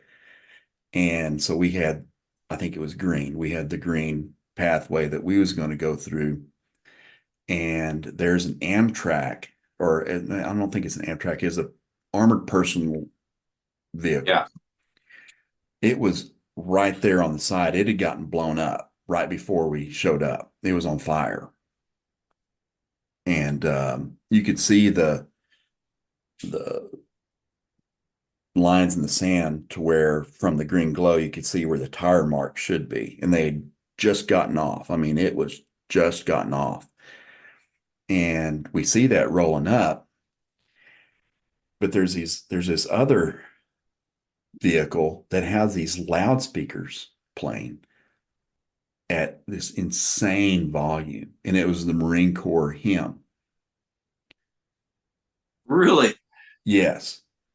I found out yesterday that was psyops. Okay. Yeah. So messing with the Iraqis, you know, Yeah. just play, like not only are we coming, but we're announcing it. You know what I mean? Yeah. you know, come get some, you know. Nice. Because he told me that yesterday because I always wondered, these guys were all like done up. They had their goggles on. It was nighttime. They had like dark goggles on and stuff. And it was like a, you know, Martin Scorsese film type stuff. You like go by and you're like looking, and you're like, whoa, and the music's going, you know what I mean? It was very movie like. It was very strange, but you just go, okay, we're going to roll through this with the Marine Corps hymn. Yeah. So as we enter this very narrow trail, Lieutenant T sees these two green buckets that had gotten thrown out of this personalized armor vehicle. Yeah. He's like, Joe, swing over there. We got to get those buckets. And Joe said, with all due respect, sir, F you. I'm not getting off this. Do you see how narrow this is? So he leaned out through the Humvee and grabbed these buckets so we could wash our clothes. Oh, yeah. So he wanted the buckets for our clothes. They were like they were pickle buckets. I don't know where these guys got them.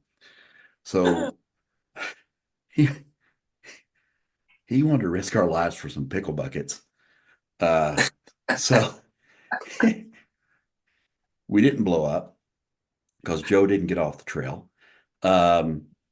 He leaned out and grabbed them because that's how close that thing was. I mean, you could feel the heat of the fire off that thing. Yeah. We went through, we got to wash our clothes, which was kind of pretty sweet.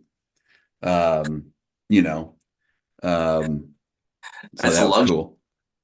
Dude, hey man, we went 90 days without running water. So we was out in the field 90 days straight.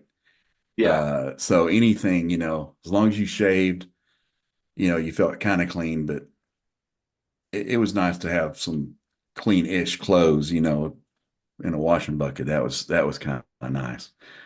So it was a good idea, but going to be bad execution if we did that. So we, we keep pushing forward. And it got to be where we were going forward so much that there would be like injured Iraqis and stuff. And we knew that somebody had taken their weapons. We're just leaving them. Yeah. You're not even picking these guys up. You're just leaving them out in the middle of nowhere.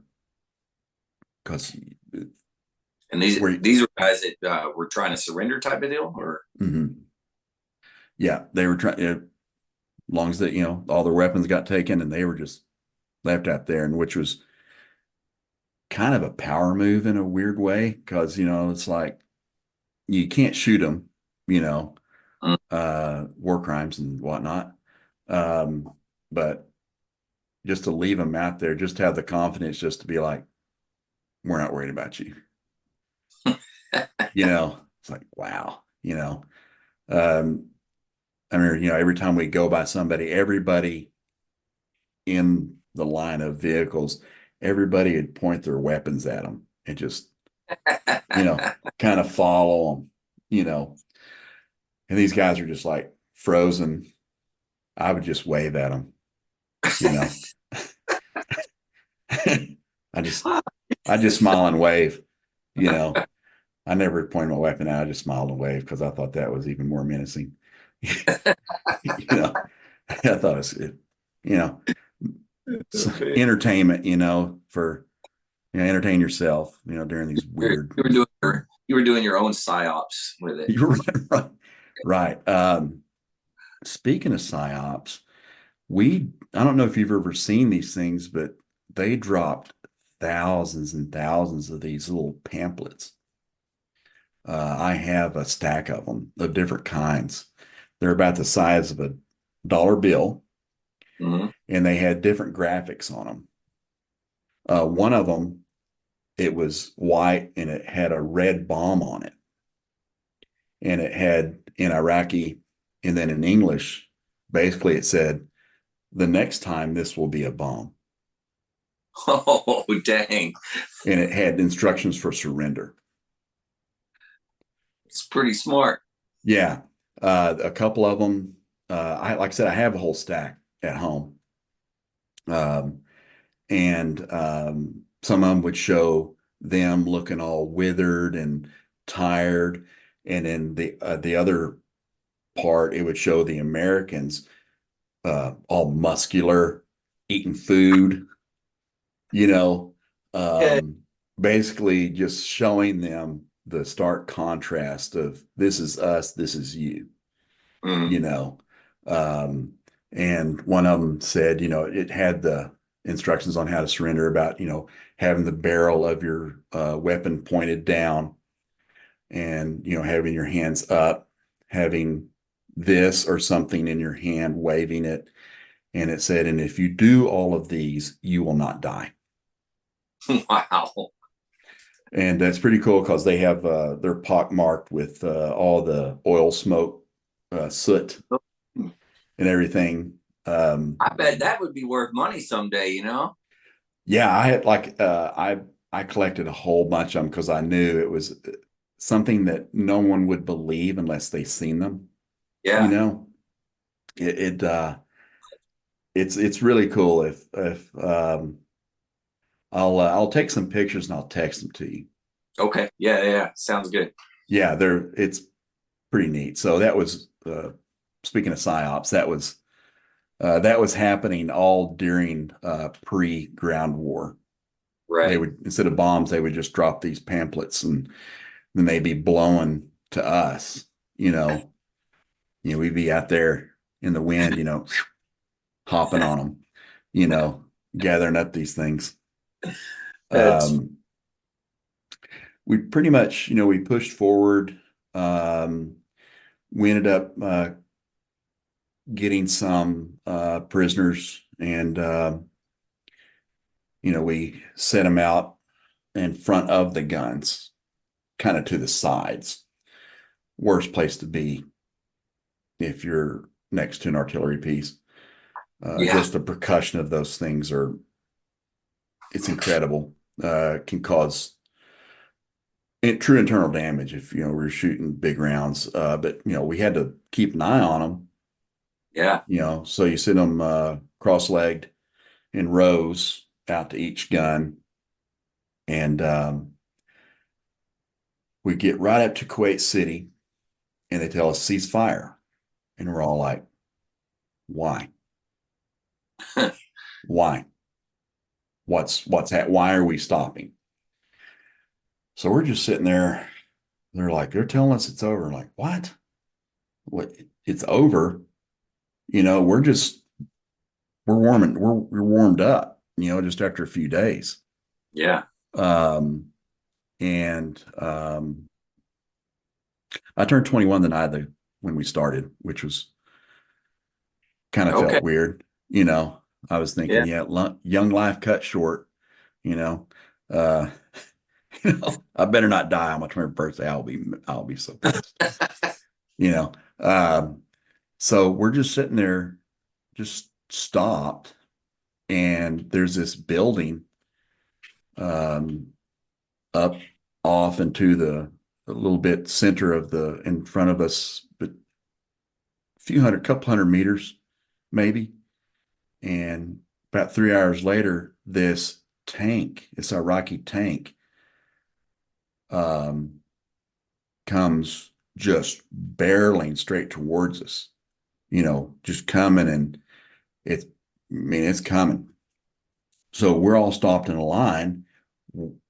We're at the point to where if we shoot direct fire, we're going to catch our own frag.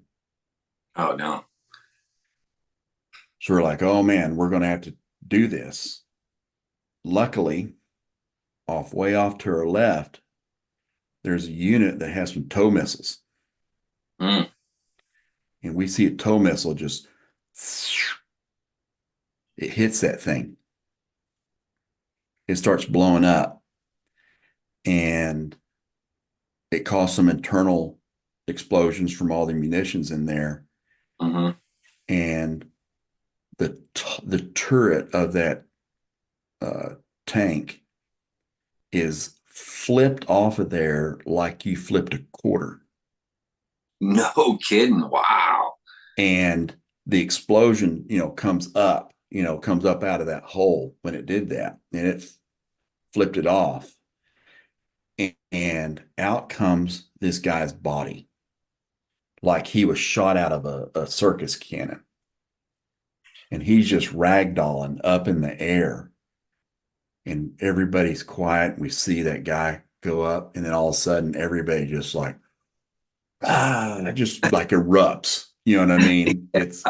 It's like the ending of the movie, Yeah. and it just happened, and it was just incredible. We were so fortunate to have those guys. Yeah. Come to find out, they were part of they had some like Republican Guard, whatever. They were supposed to be the tough guys of the Iraqis, Oh, I not the see. guys they conscripted off the streets. These are the dudes, that were supposed to be the, Special guard force that he had or whatever. yeah, they were supposed to be the tough guys. And basically, we just kind of, after that, we just kind of sit around, expecting more Mm-hmm. the whole time. And, we're out there for,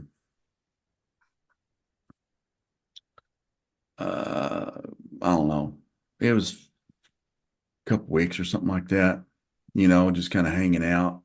I can't really remember how long. We had a few pot shots taken at us, during that 3 hour period. That night, Mm-hmm. we had some stuff, and we couldn't really tell. And of course, we still had those guys parked out over there, and we sent up an illumination, uh,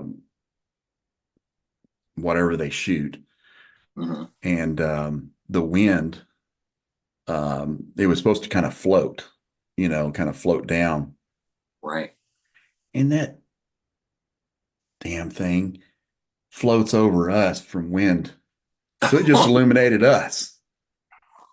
We're like, oh my God. Okay. But those guys got taken care of. That was kind of our, as a really only misstep. The wind kind of betrayed us a little bit. And we finally got to go back to base camp 15 and get a shower with a hose, kind of set up, in some kind of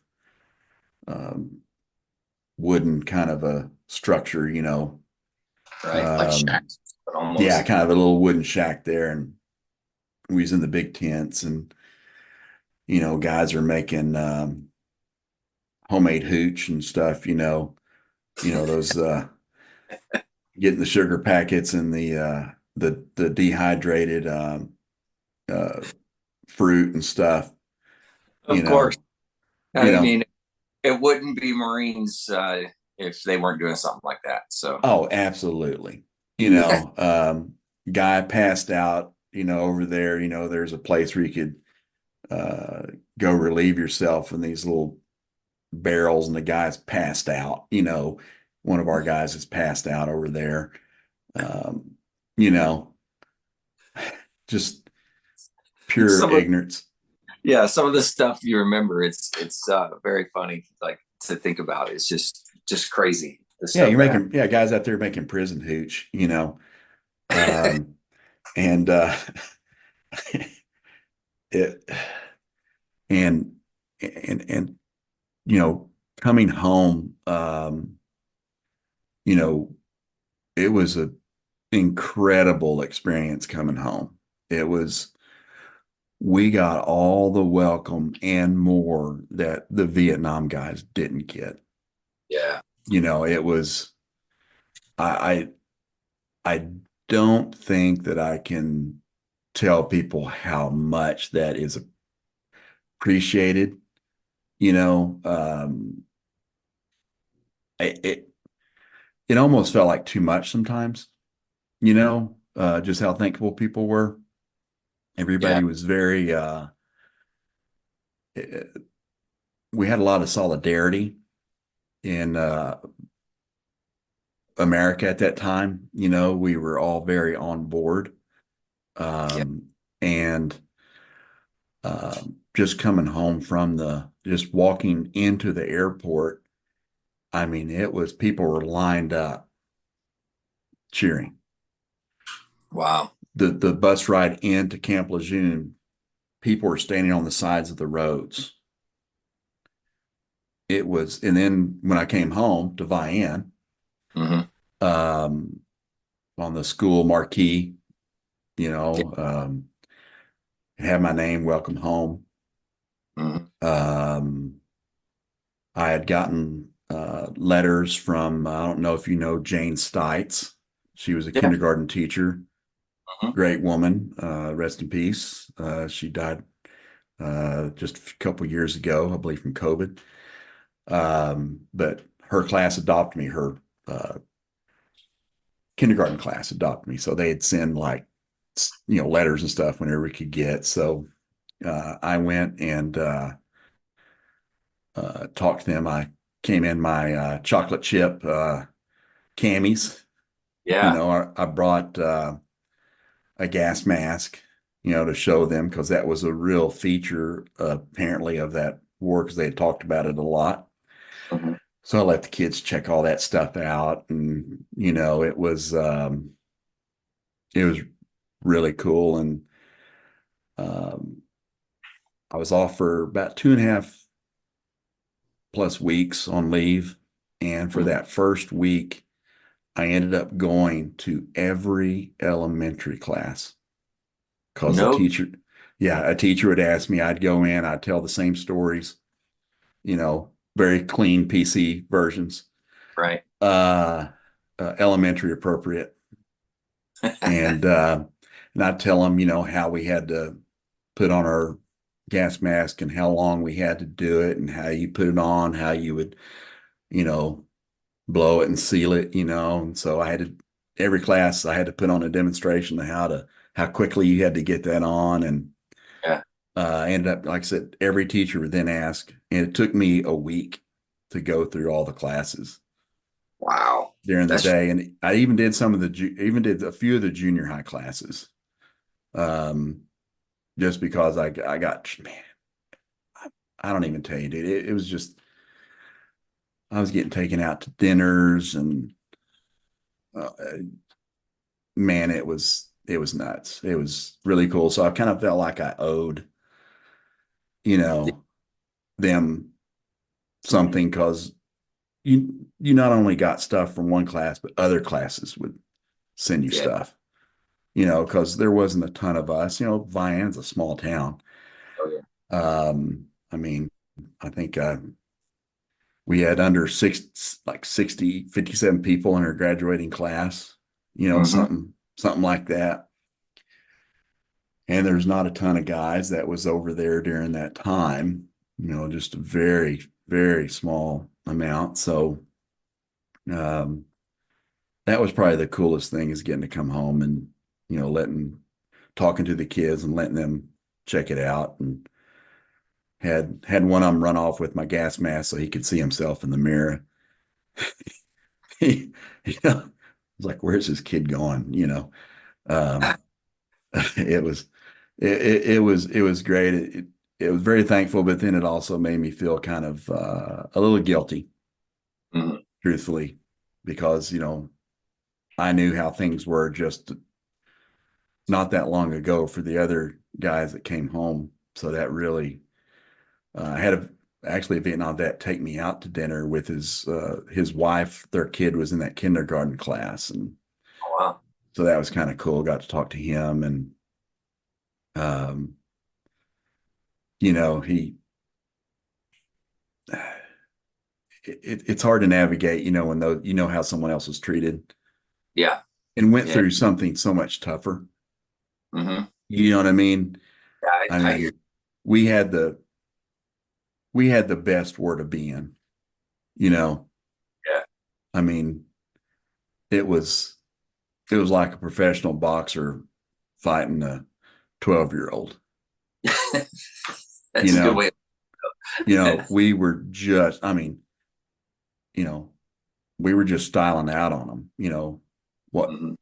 what punch do you want to throw? It's probably going to land, you know.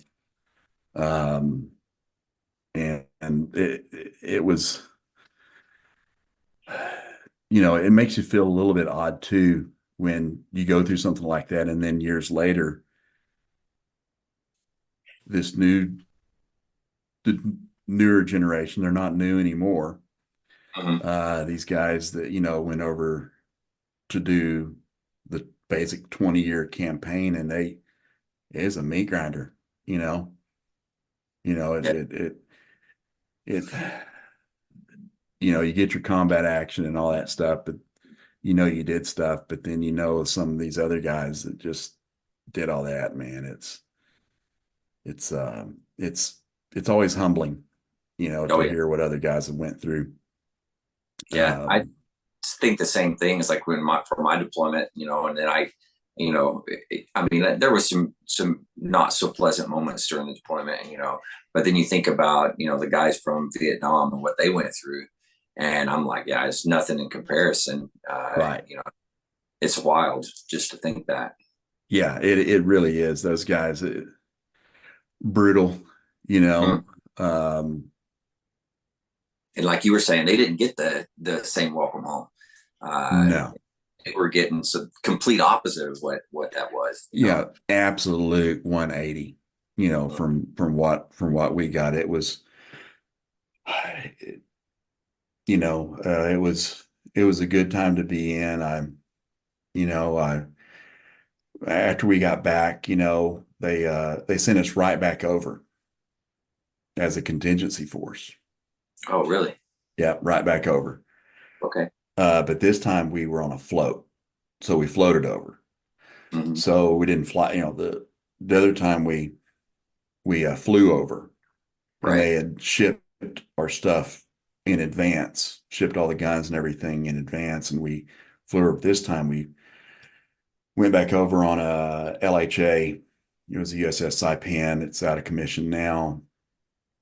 Awesome ship. Um, Big, had a great gym. Um, that's where me and my buddies lived. It's either you worked out or you played spades. Yeah. Not a And lot. those guys cheat way too much. They'll take all your money. You know what I mean? They had little hand signals and the way they'd space the cards, and yeah, they're just there to take your money, man. So I just worked out all the time, and it was uh it was good. We would uh go on and off ship.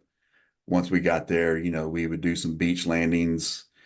We would fly in on helos and do external loads with the smaller artillery pieces and go, and then we'd go blow up a hill, basically just to show them that, Yeah. hey, Still, of course, you're still there. yeah, we're here. We're here. Don't worry about it. Don't get any ideas, you know. So, we did a lot of field ops during that. And, uh, you know, uh, and of course, I don't know if you've ever been on ship, but, um, oh my God, it's, it's debauchery, just, just, you know, those bunks are so small, such cramped quarters. Yeah. Guys are getting stir crazy, you know, um, just, I don't even, uh, I got to experience guys. That's where I got to really see when guys make corporal getting their blood stripe, Hmm. just how brutal that is, Yeah. you know. Um, and so, I saw a few out in the field. It wasn't as bad, but on ship, because everybody was just cramped up. in these berthing areas, they were all caged off. Really? Yeah, they were cages, and they had these little metal openings like a door, but they're cages, and they're these little triangle things. And so the guys that had the bunks right next to the hallway, they could see through them. And when the guys were walking the gauntlet, everybody from E4 and up gets to punch them and knee them, Yeah. and all the lower rank guys, they're all climbed up on the inside. It's shaking it, just screaming like like like wild monkeys. Just, and he's That's it added to the effect. I'll just say that. it did. You know, Oh, it wow. definitely added to the effect of the whole thing. Guys were getting, stir crazy, and I've been, working out a lot, and somebody said, "Hey Doc, there's an officer from another ship that's up there working out right now. Said, we'll pay you $100, which is a lot of money, back then, to go up there and work out naked in front of this guy just to mess with him." I was like, "Give me the $100, I'm going." So I have my flip-flops on, my ball cap, that's it. And I go up there, I go to the squat rack, I'm squatting, you're facing the wall. So Right. your ass out, squatting. This guy's up there, doesn't say a word, because we knew everybody on the ship. Like we knew who was who. You could recognize after being 6 months on ship. Who everybody's. So we all knew this was some guy, and he was a little bit older, so we didn't know who he was. He was the general of the what was it? The 22nd Marine Expeditionary Unit. He was the Oh, head guy of everything. They didn't tell me that.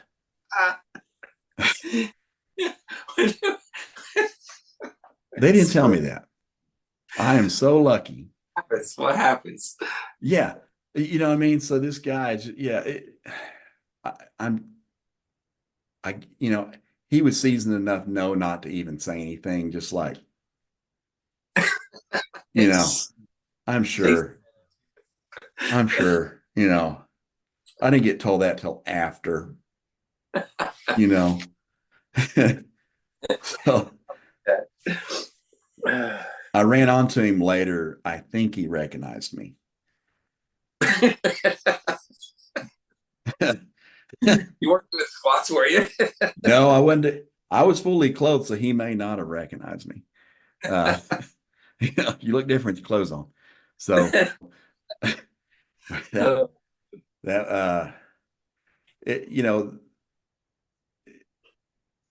Marine Corps is a interesting character, to be involved with. I'd always remind them that the Marines are a department of the Navy. That's right. Yeah. And they'd always like, it's the men's department, like, whatever, dude, it was awesome. I got to, on my 6-month deployment there on the ship, I got to go out a couple times with recon because they were a corpsman down. Okay. And they, I guess, saw me there in the gym and not doing the squats. Maybe they did. Maybe that's why they took me. But I got to go out a couple different times with them, and that was really cool. They were just doing some training stuff, and eventually my CO put a stop to that. He's like, "Doc, you're not going back out there with those guys. Unless you're assigned to them, you're not going." I got permission to go, but it was a neat experience to see those guys operate. Because they're well trained, Yeah. Marines, you know, they acted no different though. I must say, you know, they're typical, Yeah. uh, you know, no shock. Um, it was good, man. You know, I got to, after that, I got out just a couple months later, you know, I was glad to have served, you know, I was very proud of it, still am. Um, you know, I went, I think I was probably home, not even 2 weeks, and I started full-time college. Oh, wow. Um, and I started and I went full-time year round for 6.5 years. Wow. Yeah. Yeah. Full-time. So you were putting all the stuff you learned early in your career with study and stuff like that. You were really honing it during that time. Most definitely. I never missed a class or a lab. Wow. The first time I did was 2.5 years into college, and it was when my daughter was born. No kidding. Yep. Holy cow.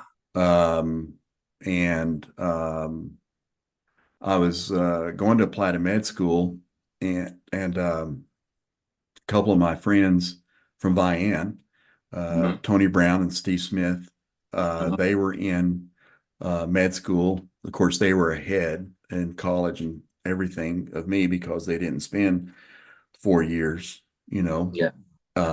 in the military. And, you know, I'd already been in about 3+ years at this point. And I was getting ready to start doing the MCAT stuff and all that. And they said they both had children. They were in med school residency. Can't remember if Steve was in residency or not. I can't remember. But they said, if you want to see your daughter, don't do what we're doing. Um, Wow. and so I talked to my wife, and um, it kind of put me in a moral conundrum, you Mm-hmm. know, and that's when I learned what a PA was. I'd never heard of one ever. I'd never seen one in my military career. I guess they had them in, but I'd never met one. And I applied to PA school, which I did not know until I started applying that PA schools were started right after and during the Vietnam War because of corpsmen. Really? Yeah, it Huh. started at Duke University because these corpsmen would come out, they'd have all these skills, but have no civilian way to apply them. Mm-hmm. So they created the PA program from combat veterans of the corpsmen specifically. That is really cool. Yeah, so um, I think that's why I got in, you know, truthfully. Mm-hmm. I kind of had, you know, I was the token corpsman Yeah. because there was people in there that had a couple of them had their PhDs, a couple of them, I mean, there was only one PA program in the state, Mm. and there was people that, you know, they were typically had several years of some experience or teaching experience. The guy that was in class ahead of me, he had his PhD in anatomy. They had, a lot of them had masters. Some of them had uh, their doctorates from pharmacy and stuff. And that's how I got in that program. And um, you know, I just, it all kind of everything. I never heard of a PA, and 2.5 months later, I got accepted. You know, and it was typically back then and now most of them. It usually takes 2 to 3 applications to get in. Usually, you don't get in the first year. It's very No. common. Yeah, it's exceptionally difficult to get into, which I didn't know that, I didn't even know what a PA was, you know. My grades were decent, I Mm. studied like a crazy person and during college. And, when you're on the GI Bill, you can't take any, met, jack off classes, what I mean? It has to be towards your degree. So I didn't get to take anything easy. So I always was in the harder math and sciences. So, um, I think that helped a little bit. Yeah, I can So, see yeah, so that's, the PA school you said. yeah. How long is it? It is right at 3 years. Three. So what it is we do uh, five didactic semesters, where med school does four didactic semesters. Hmm. We go like 13 months of rotations. They go 2 years of rotations. Okay. So we go year round, PA school does. Med school takes the summers off during their didactic phase. And then they go to residency and we go to work. Oh wow. So, and my first job was in Weatherford, Hmm. Oklahoma, is the only place that even gave me an interview. And it was for the ER there, and it was for solo coverage of the ER for 60 hours a week. Wow. And so I got thrown right back into a fire, and it was, obviously, I also did the overflow clinic for the five five physicians that was there too. Wow. So I had to run back and forth across the street. Hmm. Um, did that, and then I've pretty much been working in rural emergency rooms where there's solo coverage for about, I graduated in 98, started working in 99. Hmm. From 99 until now, all but about 2 of those years I've been solo practice. Wow. So as a PA now, what is the difference PA and doctor? Um, they have residency, Hmm. so they get to go specialize in whatever field they have. They can practice independently. We practice in conjunction with a supervisor. So my supervisor at the moment is Dr. Talnagi. Great guy. Um, he's based out of Edmond, and he comes in once a week, and we round together on the patients. But while I'm uh, there, that's where he's at. I'm in Sealing, Oklahoma. I don't know if you know where Sealing's at. I have no idea. Way out there in western Oklahoma. Oh, okay. All right. It takes me about 2 hours to get there, but I'm there for 48 hours straight. Oh wow. So I cover the ER for 48 hours. So, you know, I'm there, you know, uh, by myself. I can get consults on the phone, Hmm. but other than that, it's you're the provider. Yeah, you're basically running the ER at that point. No, you are, what I mean? So yeah, you are, you're doing it. And that's kind of been my career. It's, helped with, man,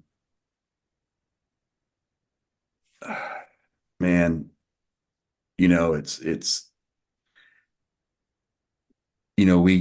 we get paid well to be by ourselves, you know, Hmm. I'm very fortunate.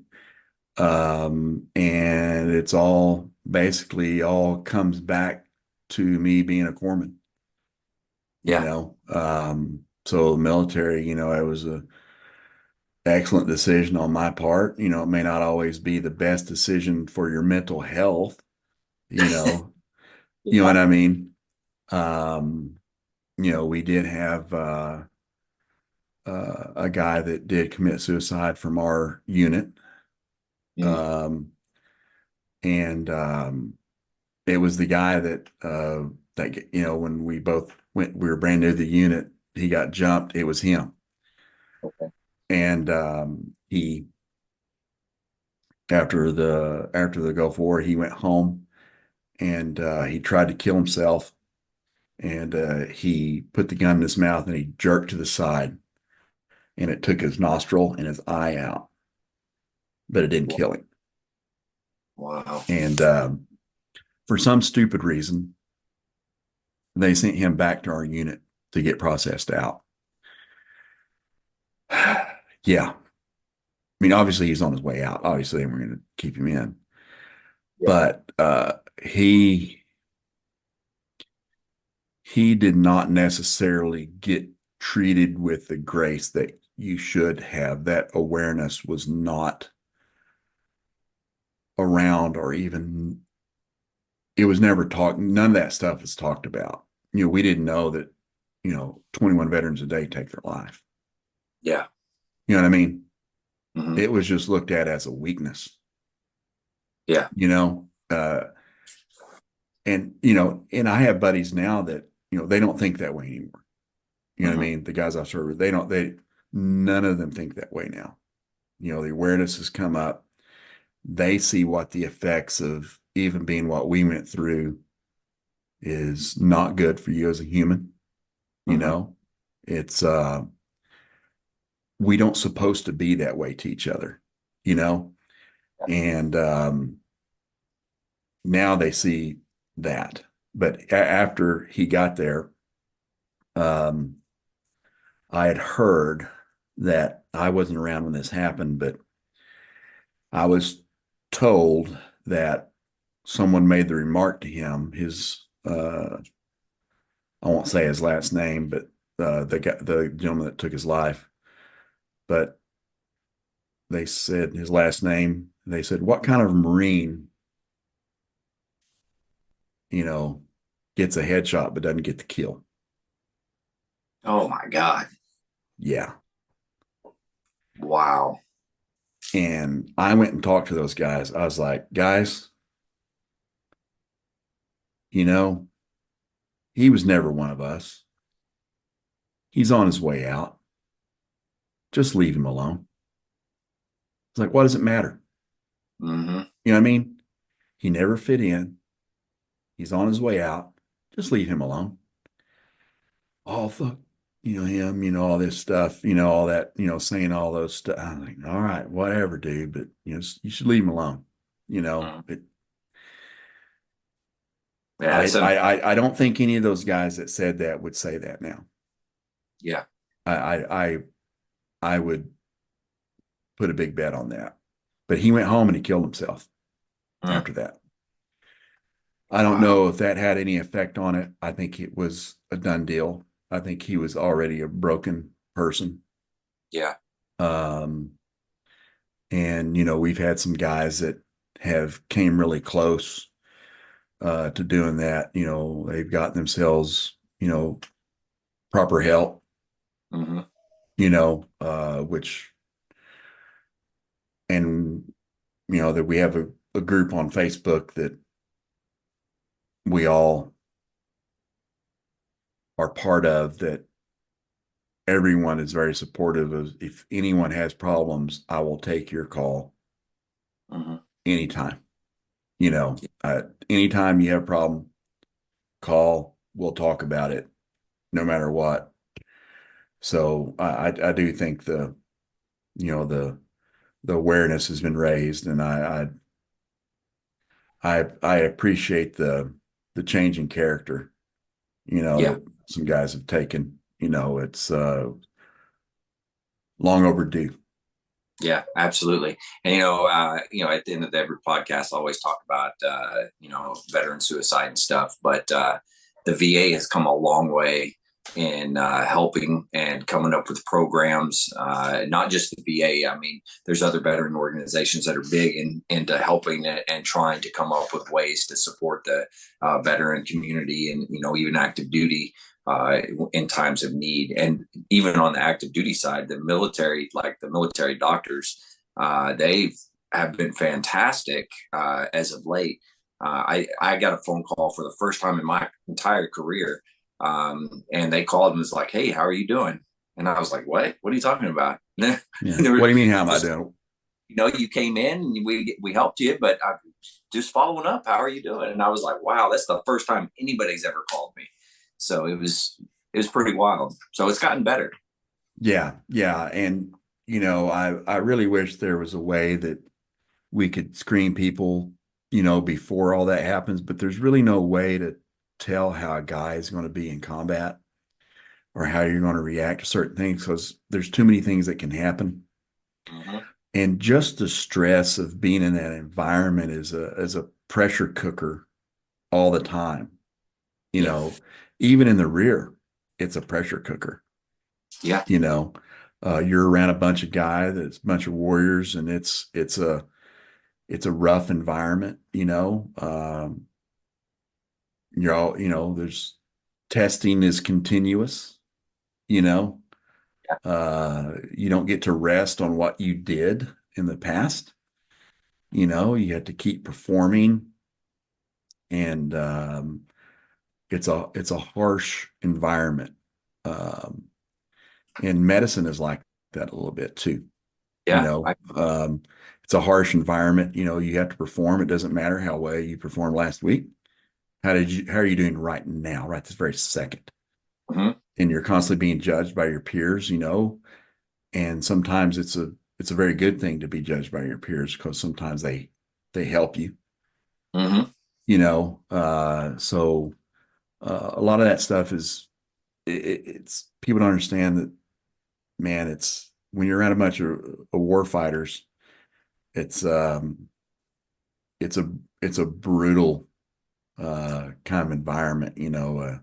Everybody kind of nonchalantly acts like it's not a big deal. Yeah, uh that's true. But it really is. yeah, It's there's but there's a lot of bravado in acting that way. yeah. You can't, you don't want to show weakness and things like that. And um I'm just glad that my guys have mellowed a little bit and have realized how important all that stuff is. And it's it was a sad deal how that happened, in our with our guy. And I know there's units that have suffered way worse. Yeah. There's guys that have lost multiple buddies to that. Not, Yeah. they were fine in combat, but Mm-hmm. they never came home fully. They were stuck in that mode, and it was just too much. Yeah. Very true. Very true.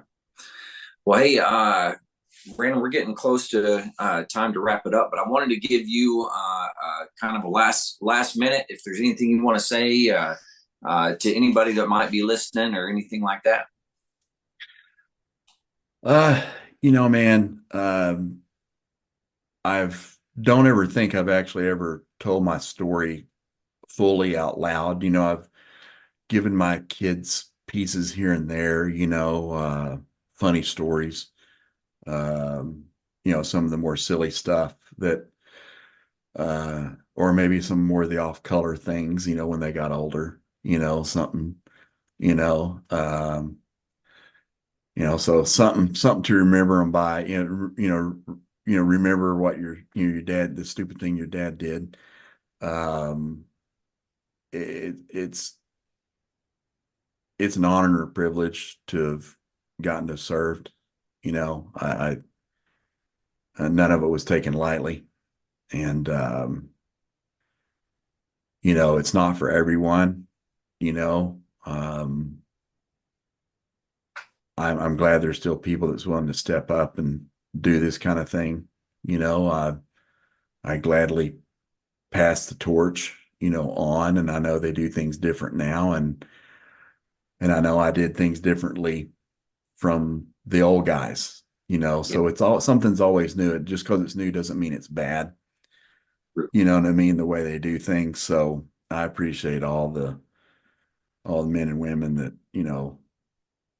are willing to do all these crazy things and be a part of it. And I appreciate getting to come on here and tell my story. There is only 4 years, I don't know what kind of stories you could have for 20. Do I? Yeah. I said it's very impactful though, right? Yeah, it is. It's just set the tone, for my whole life. In a very strange way. There's not a day I don't go by that I don't think about it in some strange off way, even if I don't like today, obviously it's all about that. But even days, every time I meet someone of patient, if I notice they have anything on, I be sure and I always make sure and talk to them and, try to make that connection and, tell them I appreciate them, Yeah, that's So, awesome. yeah, it's a cool brotherhood to be part of. Absolutely. Yeah, I agree. Well, Brandon, thank you for coming on. Thanks for doing this. Yeah, man, I appreciate it. Listening to you and listening to your story. And like you said, it's great that, your kids are going to be able to look at this and kind of maybe get more of a glimpse into some of the things that you did during your life. Right. And So I do appreciate that they'll get to have something to, you know, yeah. see the dumb stuff that dad did. Yeah, I don't know. It wasn't all dumb. So Right. Right. All right. Hey, we're gonna go ahead and wrap it up. Brandon, thanks again for coming on. Yep. To all the veterans out there, if you're struggling and you need some help, please reach out for that help. You can always dial 988 and then press option 1. There'll be somebody on the other end of the line that's going to help you out, put you in contact with somebody that can help you. If you don't want to call, you can always text 838-255. Same type of thing. Somebody's going to be there to help you out. And you can always go to veteranscrisisline.net. There's a chat icon that you can also utilize. But all of those are great options. I know I care about you. I know Brandon cares about you. Everybody in the veteran community cares about you. And one veteran life lost is one too many. So please, please, please go and get the help that you need. All right, Brandon, one last time, thank you for coming on. To all the listeners out there, stay motivated, change your socks.